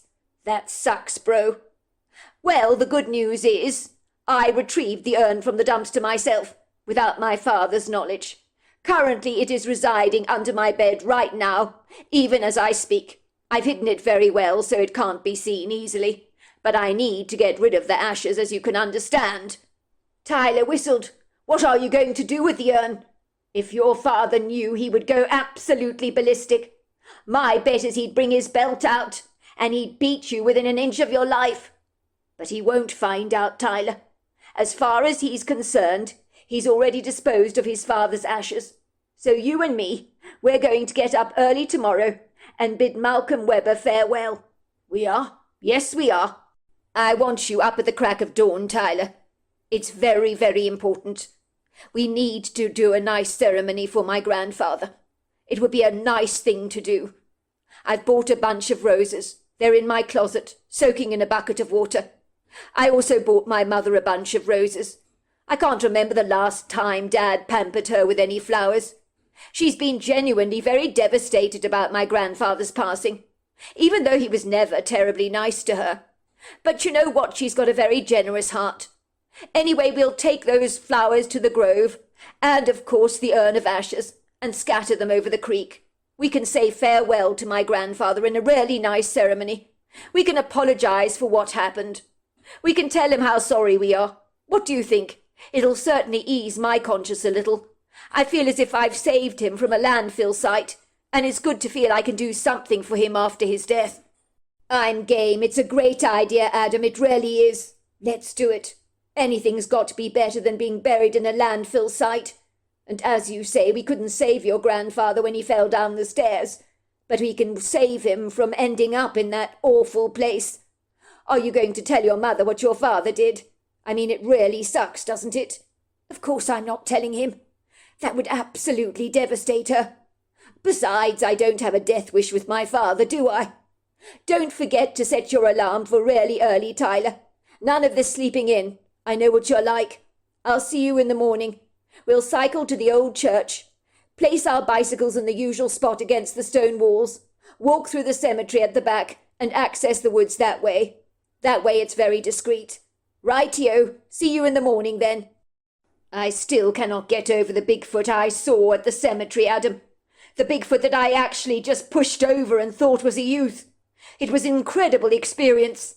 I'm also glad you saw him, Adam, because if I'd seen him on my own, I would be doubting what happened. It's all so surreal to me. I mean, how many years have we been actively going to that graveyard, hoping and praying that something outer-worldly would happen to us? And nothing ever did. Absolutely nothing. Do you remember when we were little? We were sure we would encounter a ghost, but we realized that that graveyard was benign. And then last night the graveyard relinquished for us a cryptic surprise that we never saw coming. I couldn't believe I chased after a juvenile Bigfoot, throwing him to the ground. I genuinely thought it was a local youth, Adam. I'm surprised I even caught him. He was so nimble on his feet. It all seems so implausible now, doesn't it? It's so easy to doubt oneself that it happened. But it did. I keep pinching myself and saying, yes, Tyler, it did happen. Get over it. Well, you gave him your dog tags, didn't you? The fact you no longer have them on your person is a reminder that your encounter with that juvenile Bigfoot did indeed happen, and was in no way a dream. My dad's noticed I'm not wearing my dog tags anymore. I never take them off, you see. I told him they got lost, and believe it or not, he gave me some more dog tags. He had 3 lots that he made, so I'm wearing a new set of his. I wasn't going to tell him what happened. He'd think I was delusional if I told him my story, especially if I said I'd chased after a juvenile Bigfoot and thrown him into the ground. Well, to the ground. He'd never believe that. He wasn't angry with you, was he, for losing your dog tags? Of course not. He was cool about it. I'm glad I gave the Bigfoot those dog tags. I had to do something nice after throwing him onto the ground like that. So am I glad. He was very pleased, I can tell you that. The following morning Adam was awoken to the trilling sound of his alarm going off rather abruptly, disturbing the tranquil peacefulness of his slumber. Adam would have loved nothing better than to sleep in late. Getting up early in the morning was an alien concept to him, but he didn't hesitate to jump out of bed. He and Tyler had an important job to do that could not wait, as Adam needed to get the urn out of the house before it was finally found by his mother, who regularly rather fastidiously cleaned his bedroom. If the urn was discovered, and Adam's father had learnt about what his son had done, that would not be a pretty picture in his head. He could almost see his father's face going red with fury, his jowls trembling in indignation, and then his father would pull out his leather belt, and Adam squeezed his eyes tightly. He didn't want to imagine the rest of that, but he knew he'd likely lose his ability to walk for an entire week. Adam trotted over the bedroom floor, towards the bathroom ensuite. When he finally reached the sink, he ran a tap of icy cold water, splashing it over his face to wipe away the sleep from his eyes. Then he brushed his teeth vigorously to get rid of that stale morning breath. At this point he was beginning to feel sharper and more alert, as if he was ready to face the day that lay ahead. Whispers of a faint light sneaked mischievously through a tiny crack in his bedroom curtain, revealing that the dawn was about to break. "What are you staring at?" Adam asked the family's beloved Burmese cat Esther, who was lying across the duvet looking at him through green eyes. "Yes, I'm going out. I'm sorry to deprive you of my body warmth, but some of us have work to do." Esther opened and closed her eyes, as if she was unimpressed and unamused by his limp excuse, and didn't take kindly to Adam's exit from the bed. Esther had gravitated towards Adam, choosing to adopt him as her favourite human being, even though theoretically she was supposed to be his mother's cat. But Adam suspected she never fancied lying close to his father, and would always snarl at the man if he ever got close to him. "I don't think Esther likes you, love," Adam's mother Sylvette would tease Adam's father, who would retort, "Good, 'cause I don't like her very much either. I don't like things that have thorns for nails." Esther contentedly, but rather lackadaisically, stretched out her paws, fixing her gaze steadily on Adam, as he ferreted around in his wardrobe hurriedly for the clothes he was going to wear. He soon decided on a pair of caramel chinos and a pale blue cotton shirt. He bent down rather awkwardly under the bed to retrieve his grandfather's urn, which was clandestinely hidden in an old towel. Finally he collected the bunch of roses that was soaking in the bucket of water in his closet.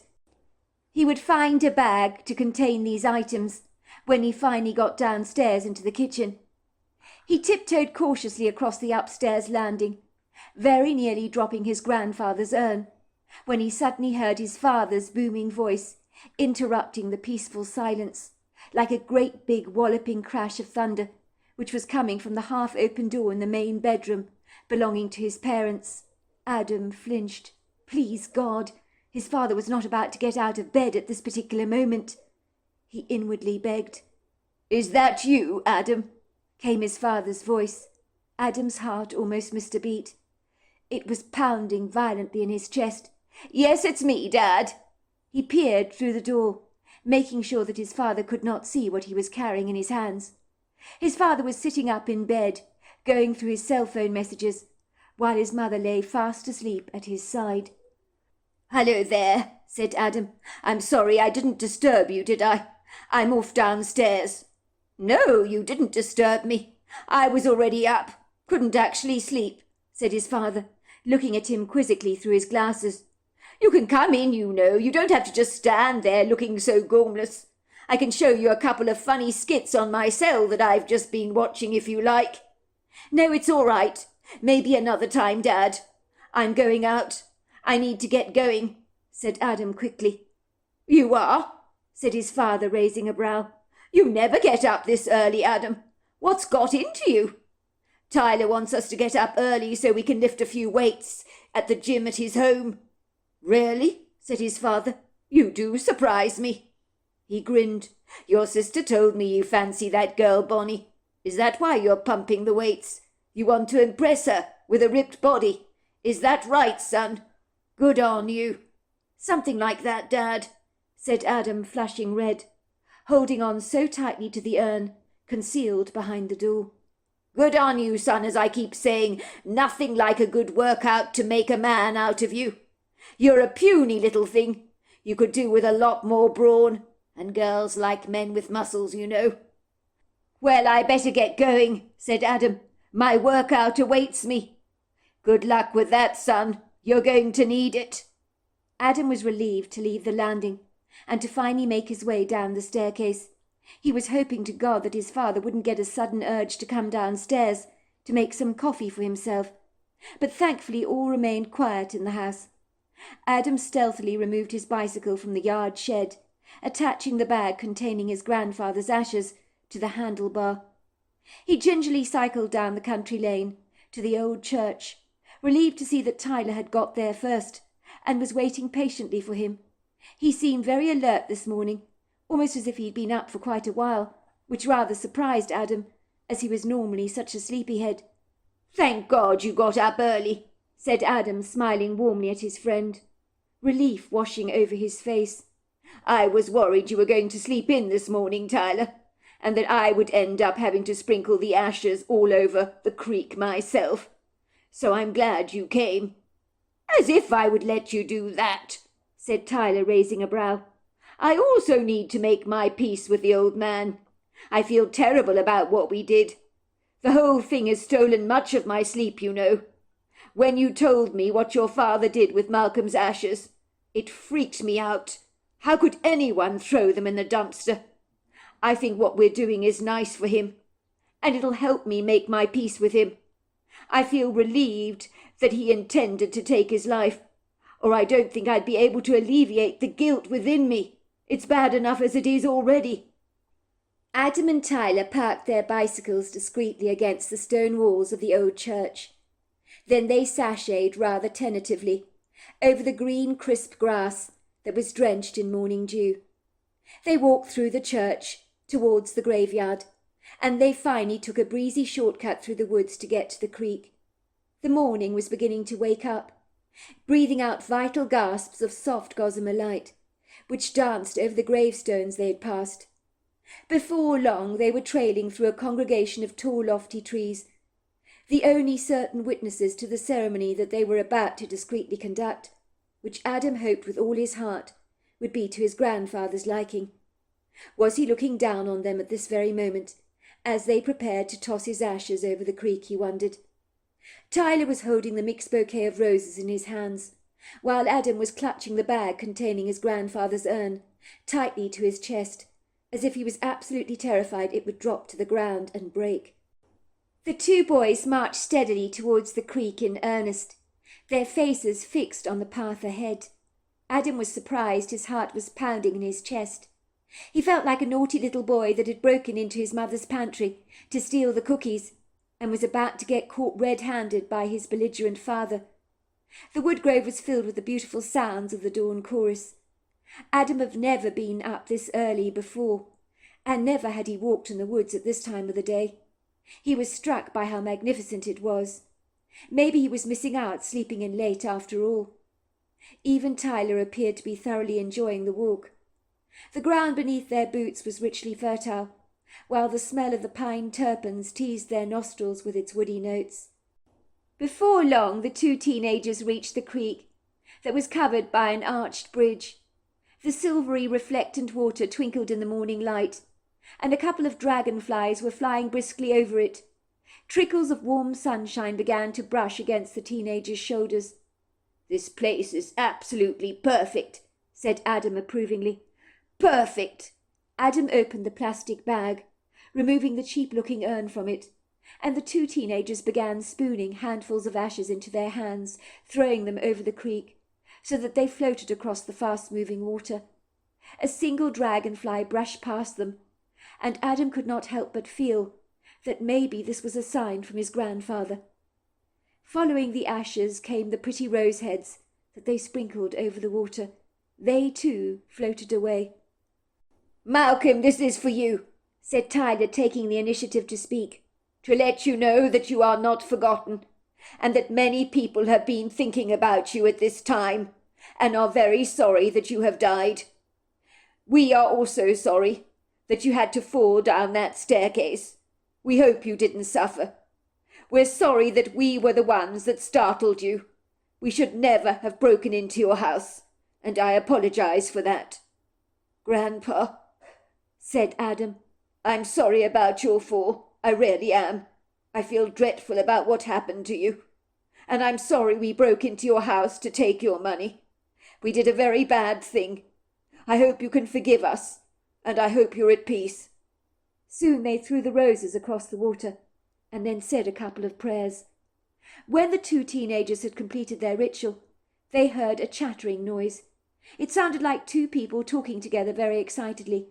And then there they were, the juvenile Bigfoot who was wearing the dog tags around his neck, standing next to a very intimidating female Bigfoot. The juvenile was pointing to Adam and Tyler excitedly, as if they had become his new best friends. He talked in a chirpy enthusiasm to the female. Adam and Tyler didn't know how to react, for the juvenile Bigfoot was clearly with its mother, and was talking about them. The female Bigfoot was possibly the most intimidating creature that Adam and Tyler had ever beheld.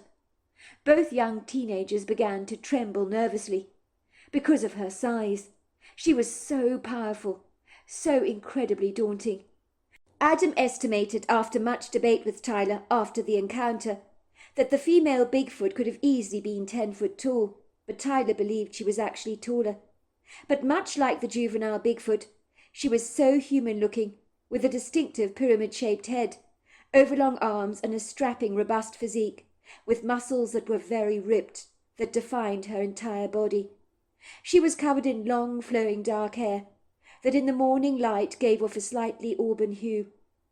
The little Bigfoot began to point at the dog tags that Tyler was wearing around his neck, the new ones his father had given him to replace the ones he claimed to have lost. The Bigfoot then pointed to his mother, and suddenly Tyler knew exactly what the little Bigfoot wanted. He wanted him to give his mother some dog tags as well, and Tyler did not hesitate to oblige the juvenile's request.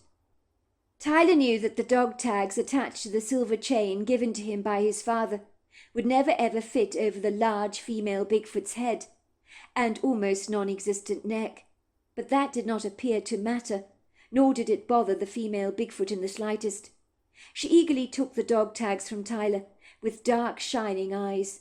She let out a thrilled whistle as she inspected the dog tags with her thick sausage-sized fingers, and then she whooped in delight. What happened next surprised both Tyler and Adam, as the Bigfoot gaily slapped them both gently on the back, which was her way of saying thank you to them. And then excitedly the two Bigfoots sauntered away, chatting together in a language the young teenagers had never heard before.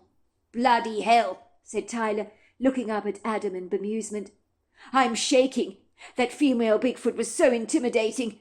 I was terrified of her. But in the end, she was just so benevolent. Do you know what I think, Tyler? I think while we were conducting our ceremony for my grandfather, we were being watched by the Bigfoots, and the little Bigfoot spotted that you were wearing more dog tags. He wanted his mother to have some. That's why they revealed themselves to us. He loved those dog tags. But in the light I can see why. The silver just sparkles, doesn't it? What are you going to say to your father when he realizes you've lost yet another set of dog tags? Oh, he'll be cool about it. But I'm not going to tell him it was two Bigfoots that are in ownership of the tags that I've mislaid. He'd never believe it in a month of Sundays, let me tell you." 1 year later. "You're not going to believe what happened to me today, Howard," said Sylvette, Adam's mother, making light-hearted conversation around the family dinner table I took little Minky for her first walk in the woodgrove. Minky was the new puppy the family had recently adopted, a Scottish Terrier mix. Did you enjoy your walk? Well, if you're asking if Minky enjoyed it, she absolutely loved it. And so did I, as it happens. Anyway, we went to the creek. You will never believe what I saw there. What did you see there? Asked Mr. Webber. Sometimes, love, you do drag on your conversations. Spit it out, will you? What did you see? Someone has only erected a very expensive park bench overlooking the creek. It's the perfect place to sit, and there's a copper plate attached to the bench, which says in memory of Malcolm Webber and his beloved dog Benny, who loved coming to this creek. May they be reunited together in heaven, and may their souls rest in peace. Isn't that beautiful, Howard?